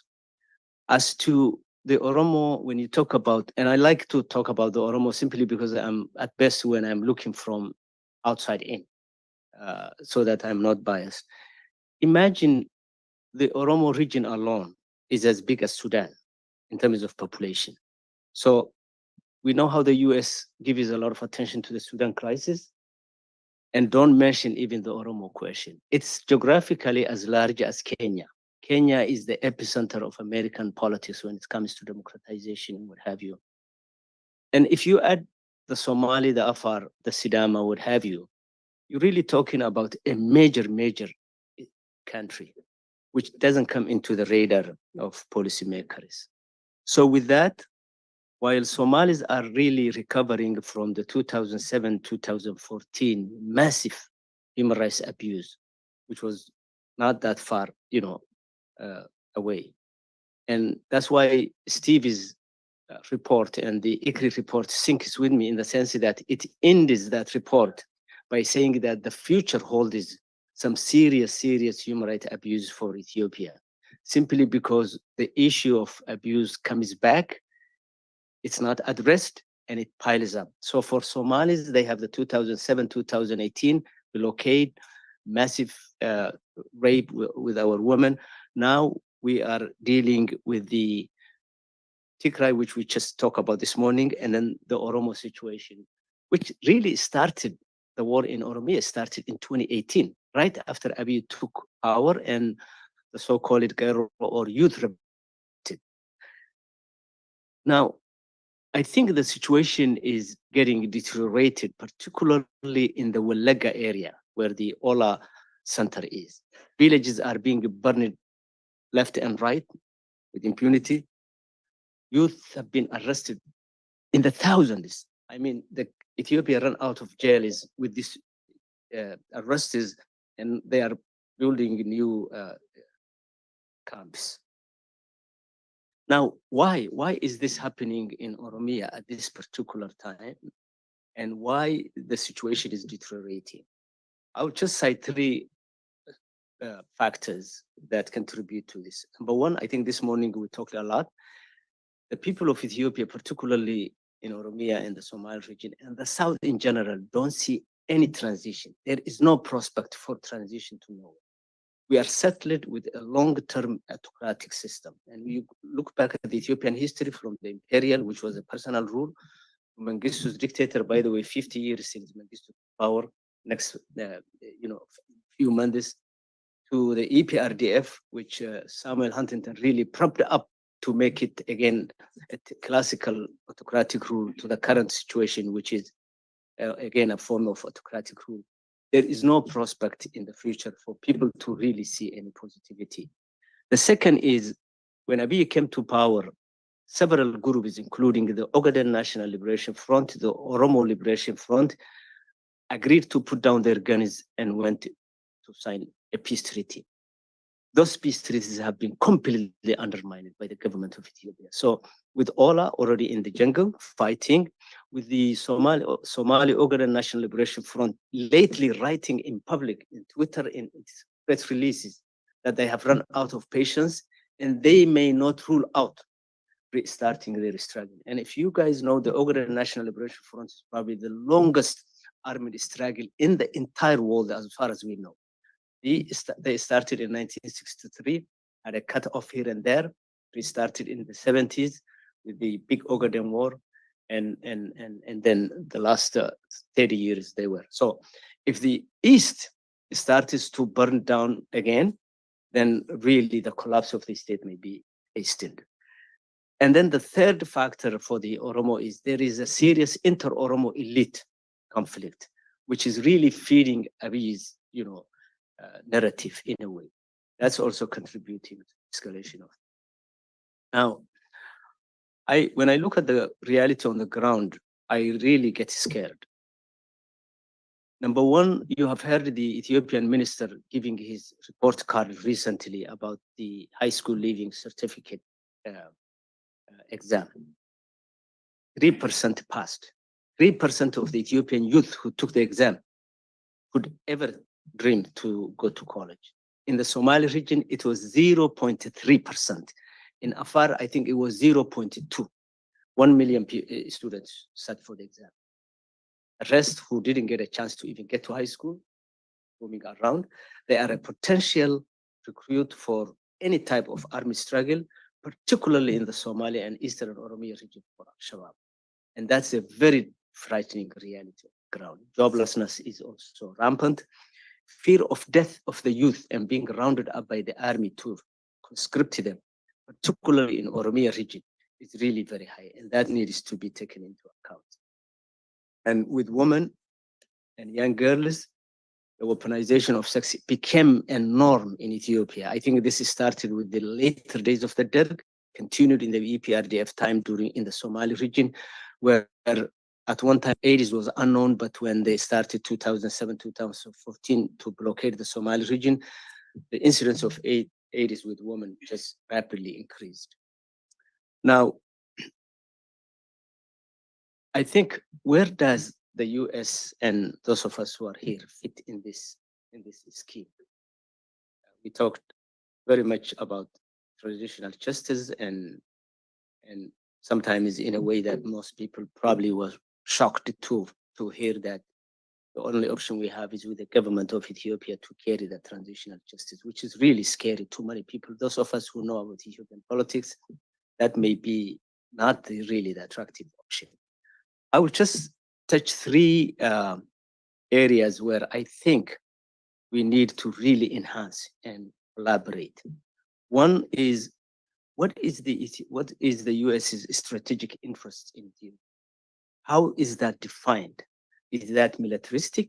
I lived through the war on terror, which devastated Somalis and some parts of Eastern Oromia. What is the US's priority in the region from a strategic point of view? Is it to help democratize the region? Is it to bring, additional justice in a very effective way? What is it? I mean, the old style of propping up Mobutu-type dictators will not work for American interests as well as for Ethiopia. So that's one. The second is the role of the diaspora, Ethiopian Americans, who up to this point contributed largely to the process negatively.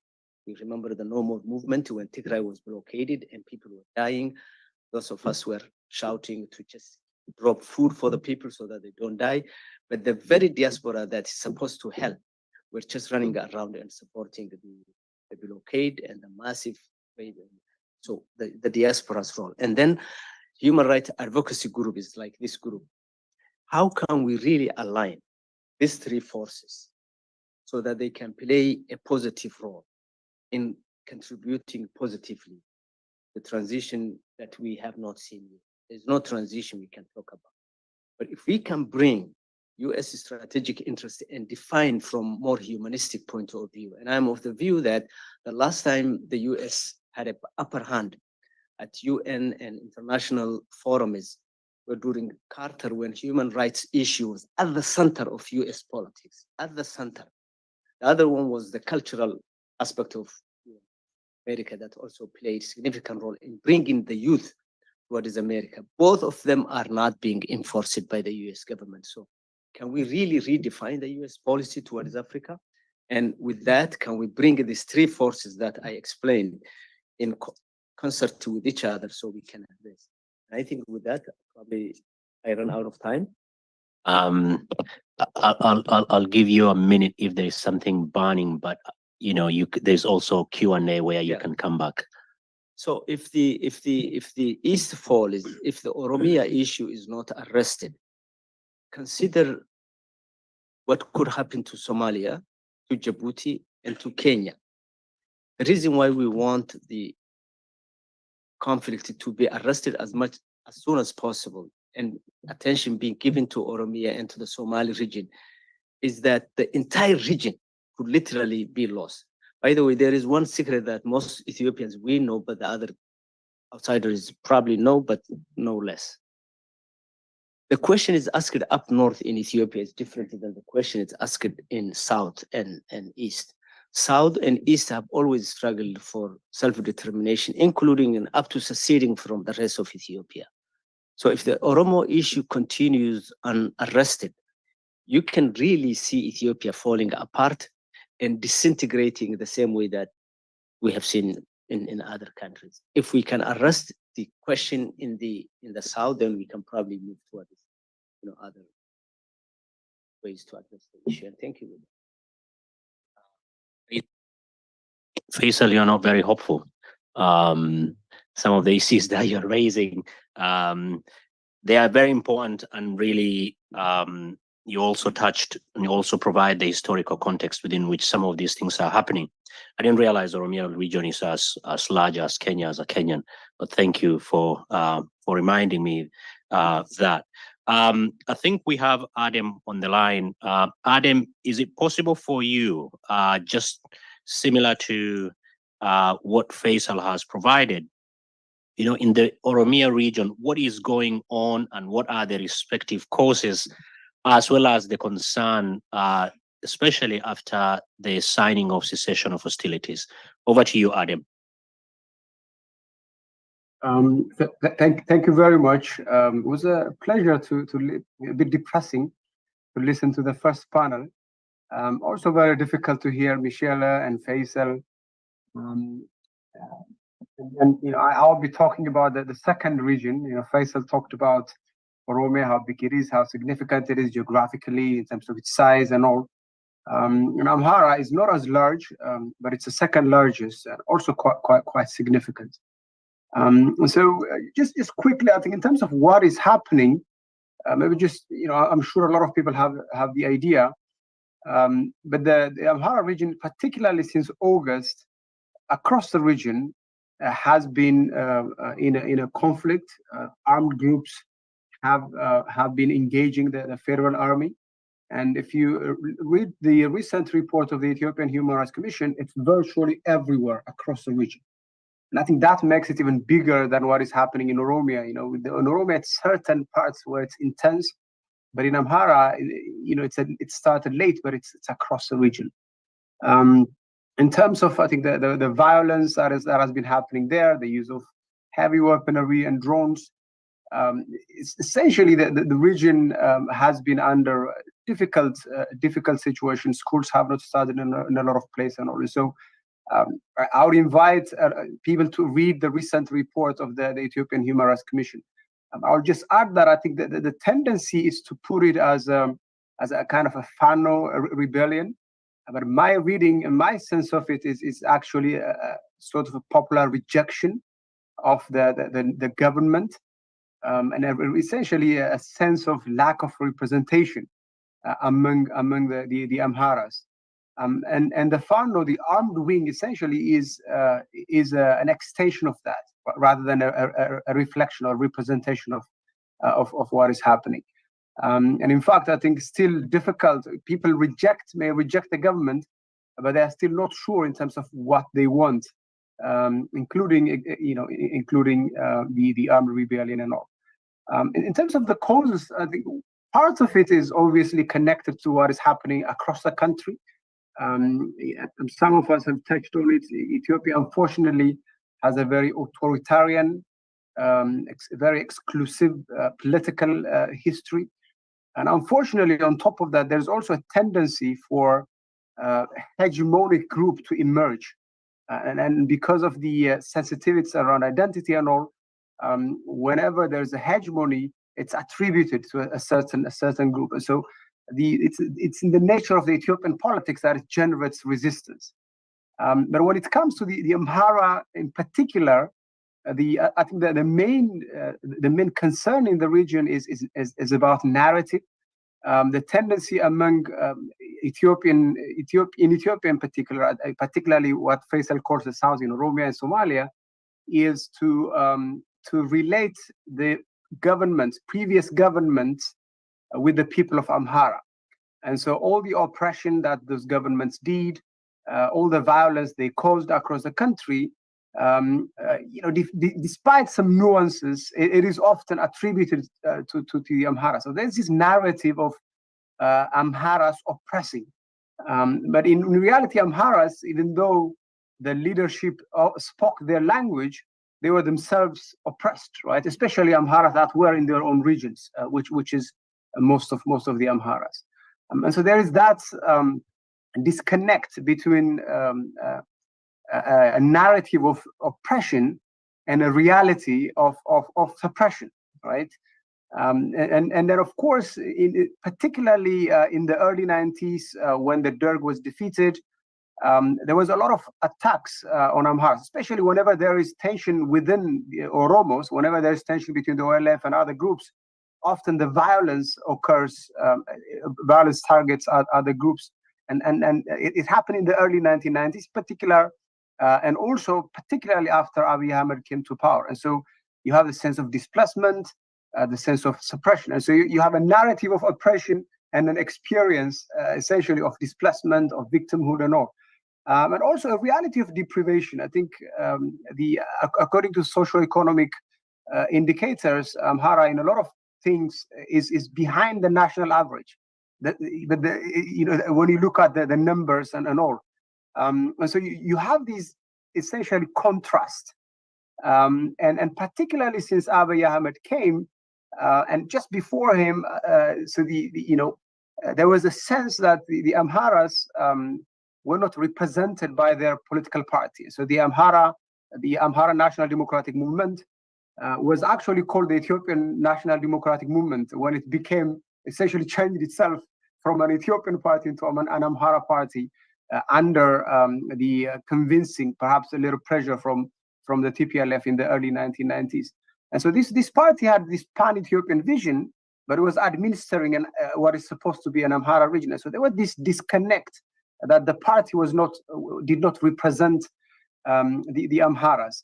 And I think what changed, if, in my opinion, in the last 8 years, from 2016, was the opening, the creation of possibilities for that growing sense of Amhara nationalism to manifest itself. And so with the formation of the what is called the National Association, NAMA, the main opposition party in Amhara, in 2000, it was established in 2018, and in 2019, it kind of particularly penetrated even the Amhara region itself, with the rise of the late Asamoah Tigray, which was seen as a hero. And so you have the frustration essentially, and then the last 8 years kind of gave, they provided some enabling factors that led to the situation. And the war in 2020 was an excellent opportunity for Amhara nationalism essentially to rise to the fore. And so it provided experience, it provided a rallying point, particularly in relation to the contestations around the land Wolgite, Western Tigray. And it kind of gave the armed groups experience and opportunity to assert themselves. And so you have, the factors, the systematic reasons, and then what emerged, what the war enabled was for the idea of Amhara nationalism to be strengthened, but also for the actors to get strength and experience in fighting and all. And so, in my opinion, it was only a matter of time. So a lot of people think the Amhara armed groups were allied with the federal government, but they were really protecting what they considered was theirs. So it was really a marriage of convenience. And so it was always for me, the mother of all conflicts was waiting to happen. And unfortunately, with the sense of lack of representation, and in particular, I think the inability of the Amhara branch of the ruling party to transform itself. It's very lethargic. It moves very, very slowly. Its leadership has stayed up for very long, and therefore it was unable to understand, articulate, and respond to the demands of the people in Amhara. And that is what I think, what ultimately led to the rebellion.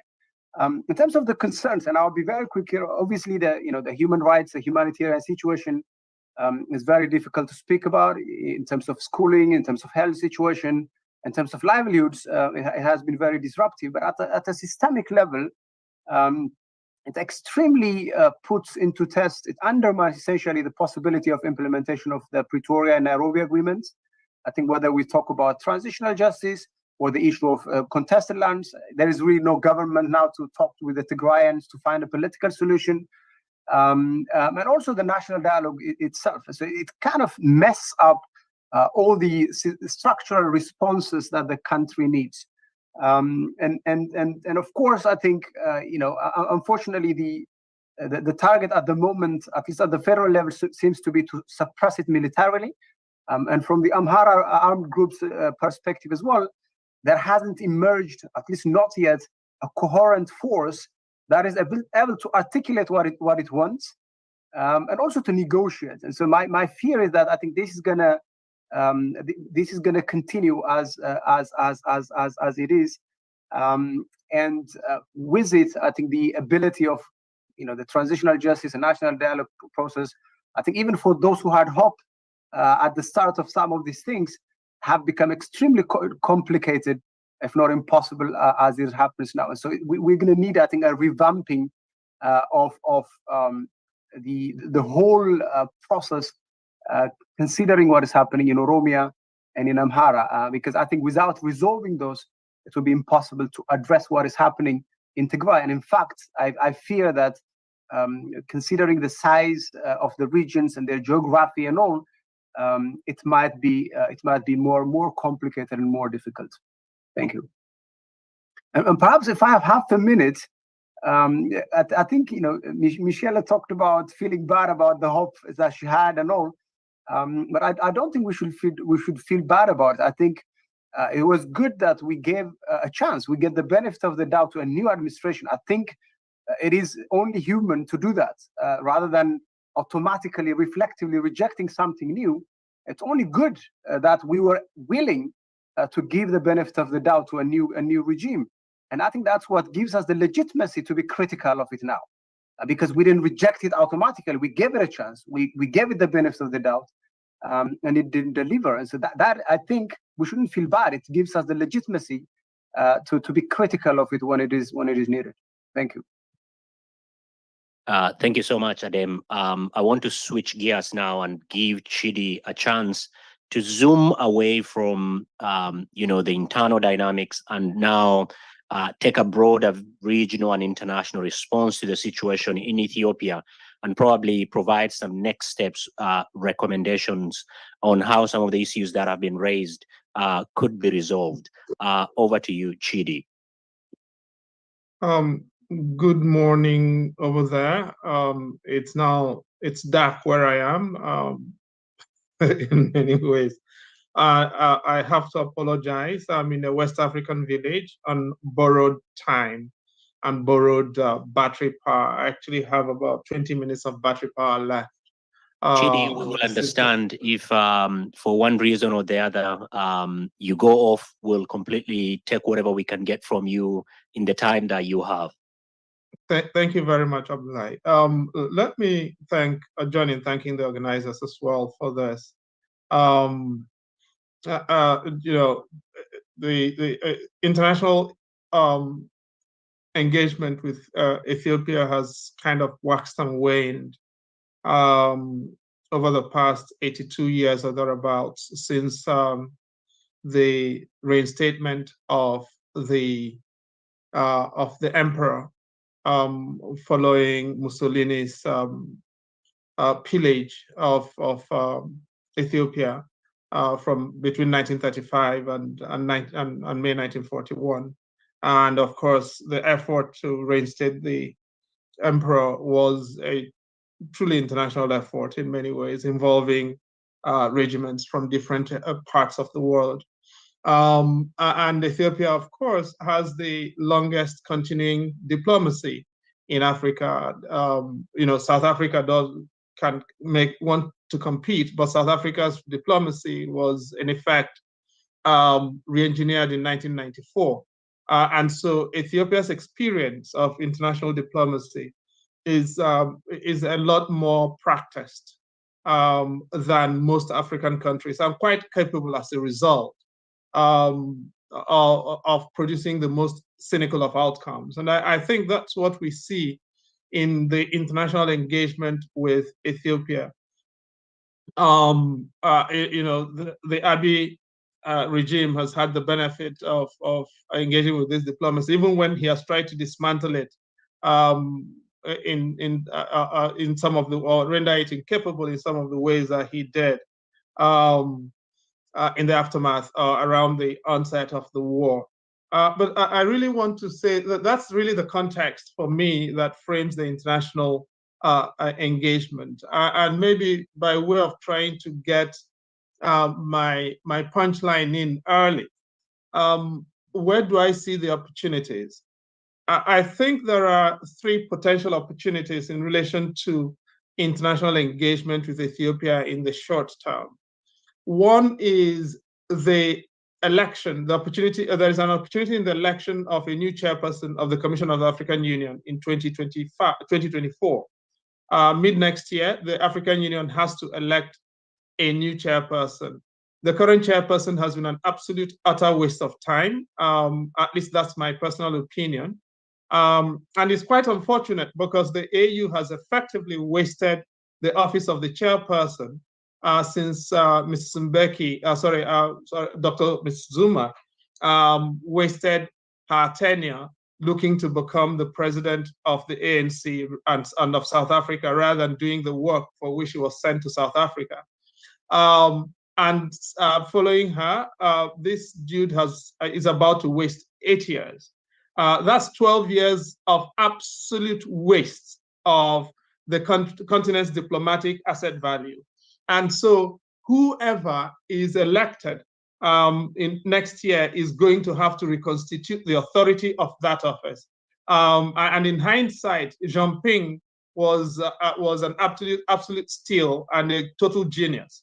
And that probably tells you how bad things have been since Jinping left the office of the chairperson. So that's one opportunity. And I think civil society has got to get involved. Academia have got to get involved. And this is important because the AU obviously does have a hand to deal in the Ethiopian situation. The AU is a guest of Ethiopia, and the African input into the continental input into the management of Ethiopia or the situation in Ethiopia is going to have to be mediated, or in any case, we'll have to confront the reality of dealing with the AU. The second is the Mbeki high-level implementation panel, much as people will have opinions about it, still does exist, actually. Now, the Prime Minister of Ethiopia knew that, does not want Mbeki involved, and that was how he reached the deal with the chairperson of the AU, whose name I don't want to mention here because the surname kind of involves a swear word. So I think what I have learned is that the Prime Minister essentially reached a deal with the chairperson in order to make President Obasanjo his personal envoy, so that he could avoid a mandate of the Peace and Security Council of the AU, which would have had to confront the AU-HIP, which has a regional mandate over the Horn of Africa, chaired by President Mbeki. President Mbeki has resurrected his interest in the region as a whole, and the fragmentation of, there are fragmentation tendencies in Sudan, and you don't want that extending into the rest of the region, but that is a real possibility. The third possibility is to transform the understanding and international understanding of the situation of Ethiopia from the human rights analysis that we've mostly concentrated on into a regional security analysis with a regional fragmentation threat in view, which will engage a set of assets that we've not usually engaged with. And I do think the regional fragmentation argumentation right now in relation to Ethiopia is fairly strong, given what's happening next door in Sudan. And I do think those three can be married up, these three can be married up in one package of rethinking how we engage with the situation in Ethiopia. But essentially, just to backstop this story of possible opportunities is the fact that Ethiopia really hosts the African continent, hosts the United Nations in Africa, is an anchor country in IGAD. Ethiopia is too big for IGAD, period. Just as Nigeria is too big for ECOWAS. And that means, therefore, that you've got to mobilize other internationals or institutions to be able to impact in some form on what is happening in Ethiopia. But looking to IGAD basically means ensuring that nothing works. Even if IGAD will have to be involved in some form, it cannot be a primary convener of international response on Ethiopia.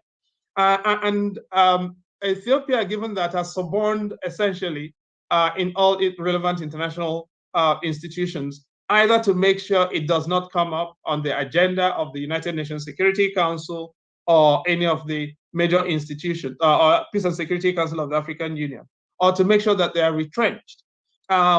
With the African Commission investigation, for instance, it essentially did a deal with the commission's chairperson, in order to bury the report in return for the support of Ethiopia for the re-election of the chairperson, which has just happened, all right? And so that essentially is where we are.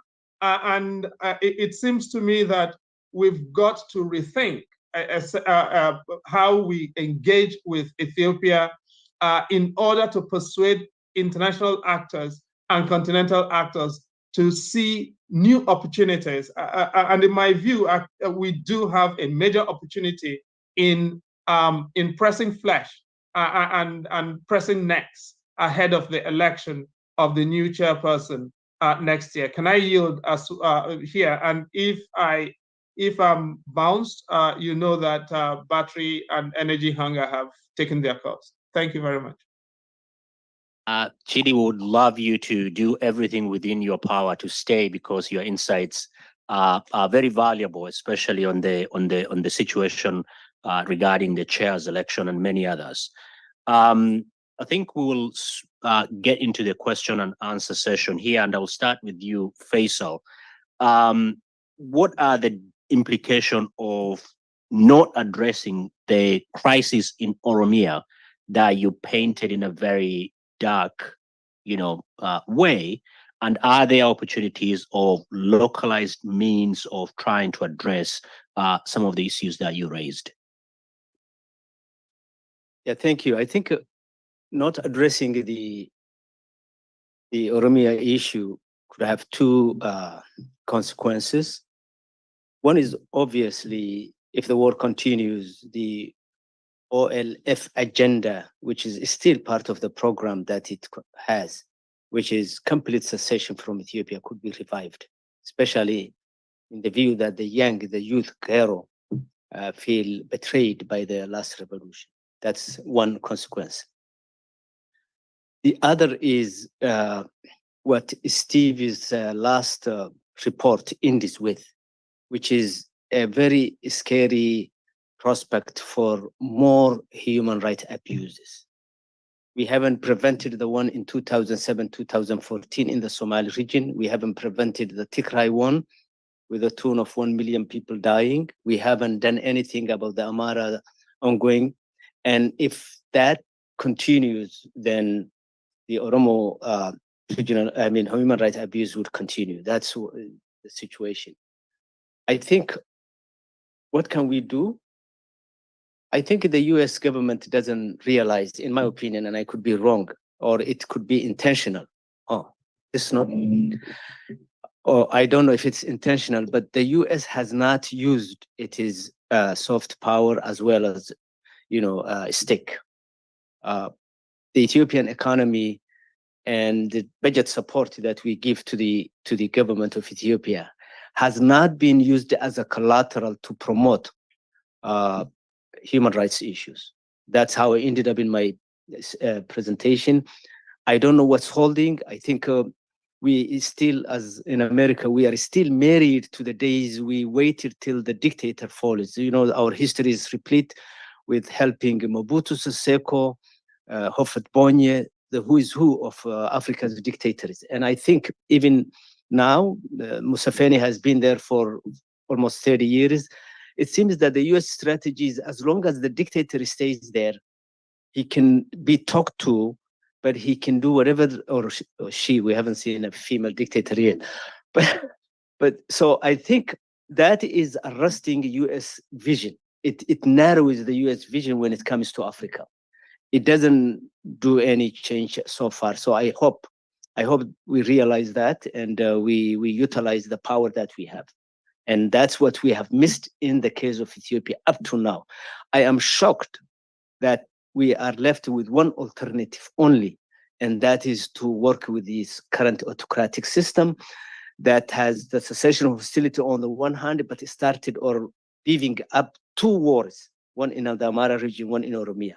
So where does that logic really sit? I'm lost. Thank you so much, Faisal. Michelle, to you and even others in the panel, but I will start with you. Segue from where Faisal has left. What is the process of normalization of relations between the US and the EU with the Ethiopian government? And do you think the process of normalization is underway? And if so, what are the similarities and differences in terms of the approach between the EU and the United States? Over to you, Michelle. Thank you. Well, I think that it's very much underway. Our European partners are more forward-leaning than the US has been.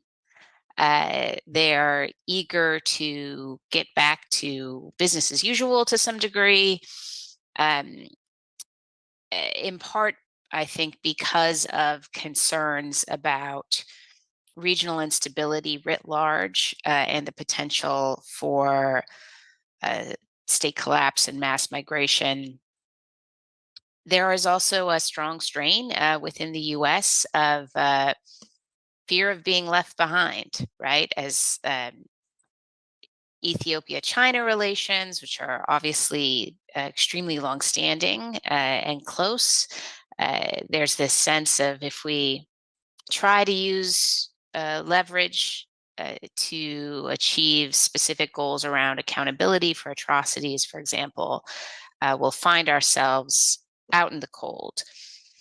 So I think, once again, US policy is struggling with the kind of short-term imperatives versus a long-term strategic approach about what ultimately we want this partnership to look like and what stability really looks like.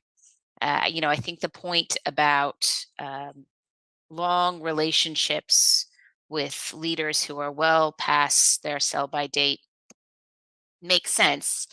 And I think that more than anything, it is born of a confusion between political consistency and stability. But obviously, as other speakers have so eloquently established, right, these cycles of repression only feed the kind of root causes of civic violence and instability within Ethiopia itself, and just add new layers to contested history and a sense of unfinished business in various communities. So the difficulty is getting enough focus and attention to have a clear strategic vision and the patience to stick to it, as opposed to doing whatever seems to cause fewest problems this week. Thank you, Michelle. Adem, I've got a couple of questions for you. Can you speak to the question of marginalization of Amharas that you spoke about, the narrative around there? And also from the audience, given the Fanos crimes of ethnic cleansing in Western Tigray, how can they be held accountable?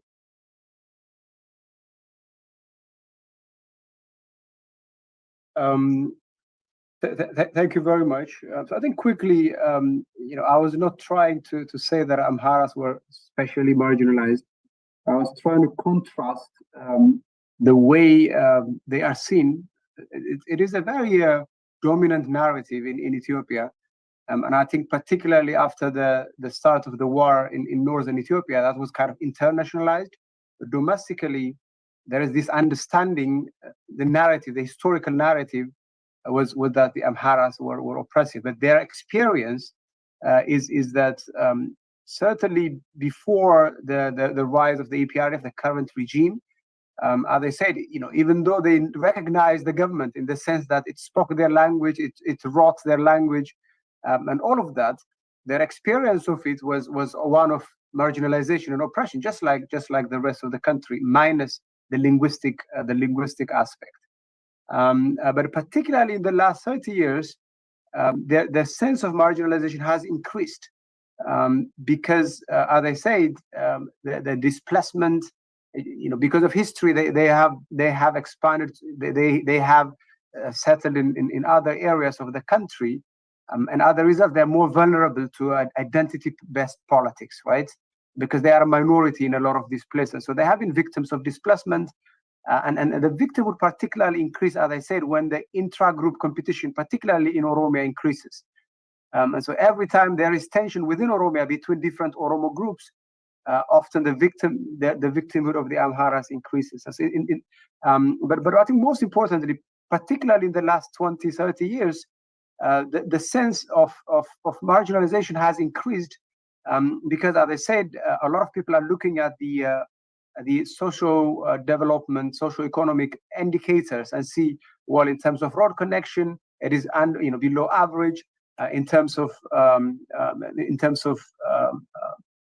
for instance, access to Addis Ababa and all, there has been problems. And so again, the reality may be more complex, but the perception is one of historically being a victim like everybody else, but being blamed for it, and then increased violence meted out against them in the past years, and particularly since Abiy Ahmed came to power.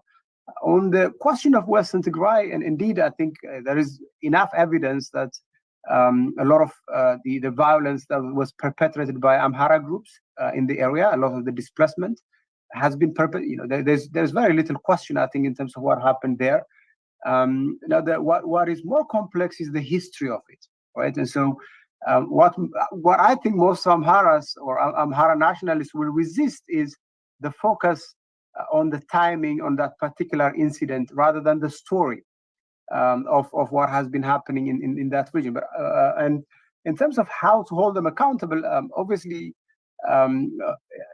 I wish there was a genuine transitional justice process that will hold everybody accountable. But as we heard in the first panel, unfortunately, the prospects of all of that happening are very slim. But there's very little question.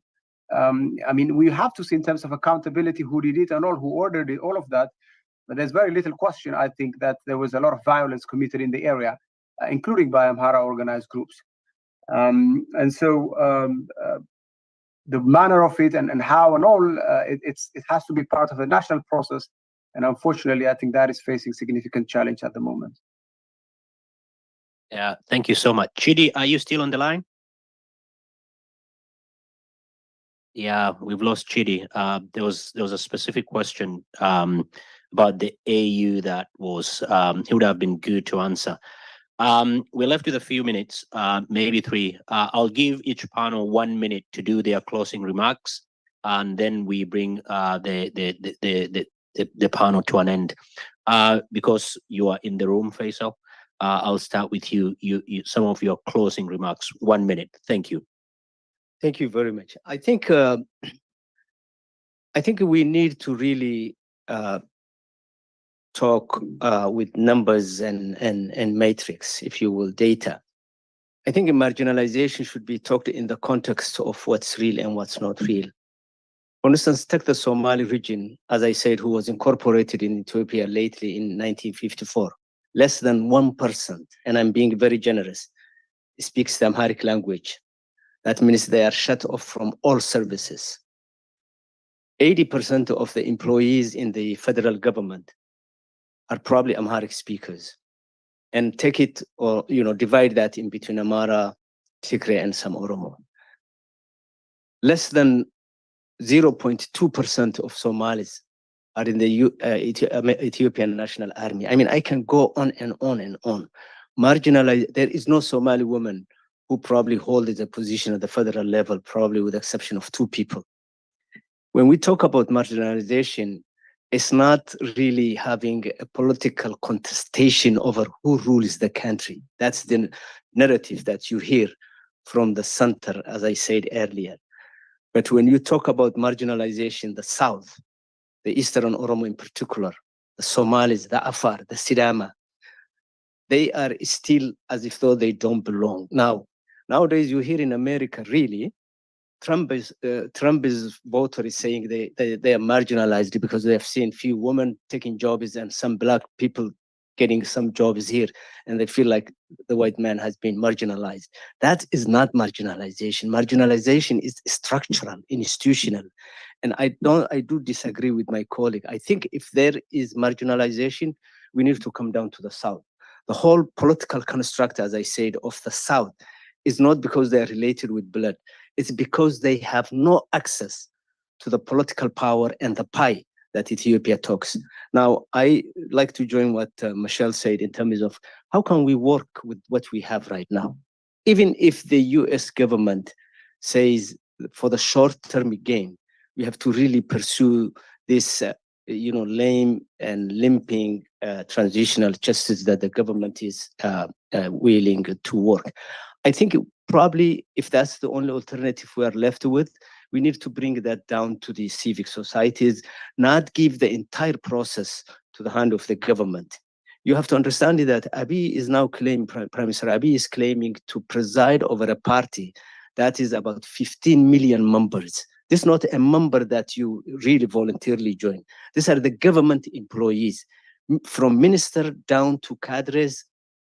That is what you talk when you talk about the prosperity party. If you leave the transitional justice that we are even saying it's better than nothing, then you are leaving the entire process to an autocratic system whose product can easily be projected and predicted, which is to strengthen the position of the government. So I agree with Michelle and even with the ambassador to an extent. If that's what we are left with, we have to chip off the edges of that process and see point of entry, bringing down all the way to the lowest level of the communities and the society that we are talking about. Thank you. Thank you, Faisal. Over to you, Michelle, and then we'll close with you, Chidi. Sorry, Adil. I'll be very brief. Two things. One would be to stress the importance of this kind of dialogue and of continuing to force the United States government to articulate its goals and reckon with its policies and deal with the disparities between sort of stated desires for what this bilateral relationship is built on and yields and where we're at right now. It's more important than ever because the sort of list of crises is so long and attention spans are limited, and nothing good comes of letting important policy issues fall off the radar. So it is absolutely critical to find ways to keep surfacing these issues and resist the temptation to. And so everything is fine, ignoring, of course, what's happening in Oromia, in Amhara, in Afar, et cetera, and the unresolved business in Tigray itself. The second thing I would just say is really to reinforce the point that was just made when I think about the limits of what I think the current Ethiopian government is really capable of, and how one builds the context for a more just and sustainable dispensation going forward.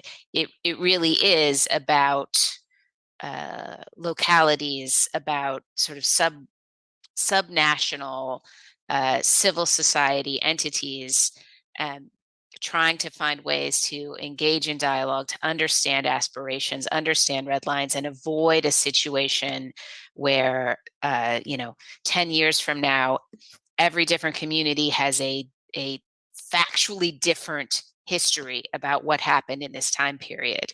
And that's work that, while dangerous, I suppose in some ways, seems doable right now. Adem. Well, now, I think for me, and obviously I was asked to speak about the issues in Amhara, but the way I understand the problems, they are Ethiopia-wide.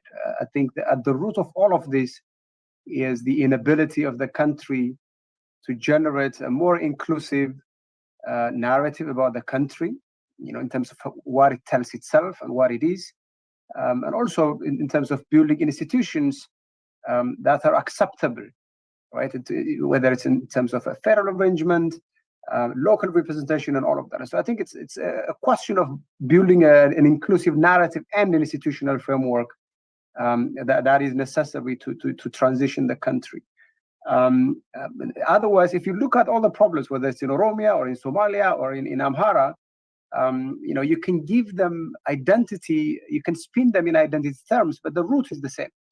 The oppression, most of the oppression is actually perpetrated by the local branch, satellites of the central government. So in Somalia, it's often the Somali government itself. In Amhara, it's the Amhara government itself that plays as a proxy to the center and commits most of the violence and the oppression and all. So the only way I think the situation can be addressed is through a nationwide process. And unfortunately, especially the opposition, I think, had a big chance when Abiy came to power to organize build a genuine coalition. Despite their difference on some policy issues, they could have coalesced around generating a new democratic dispensation.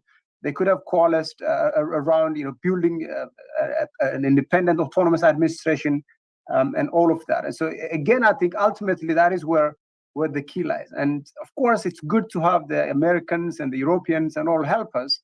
But I really have sincere doubts about their capacity and their willingness to both to understand what is happening in these places and then much less to provide responses to. And so, as Abadr said, if some of the legitimation and all can cause harm, but in terms of expecting too much, I think unfortunately, I think it's founded on the idea that the West has a good sense of what is happening in this place, and I really sincerely doubt that they have. And so, primarily, it has to be a domestic process.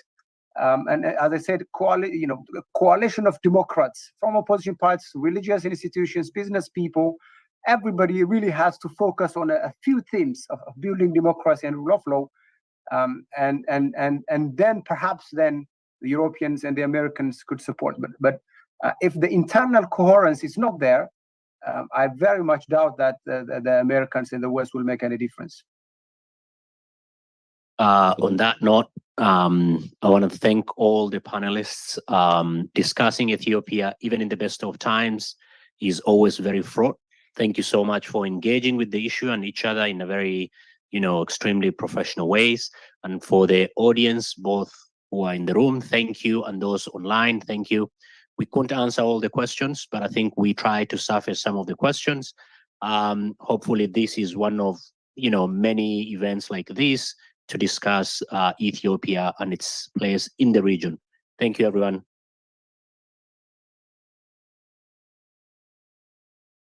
Thank you very much.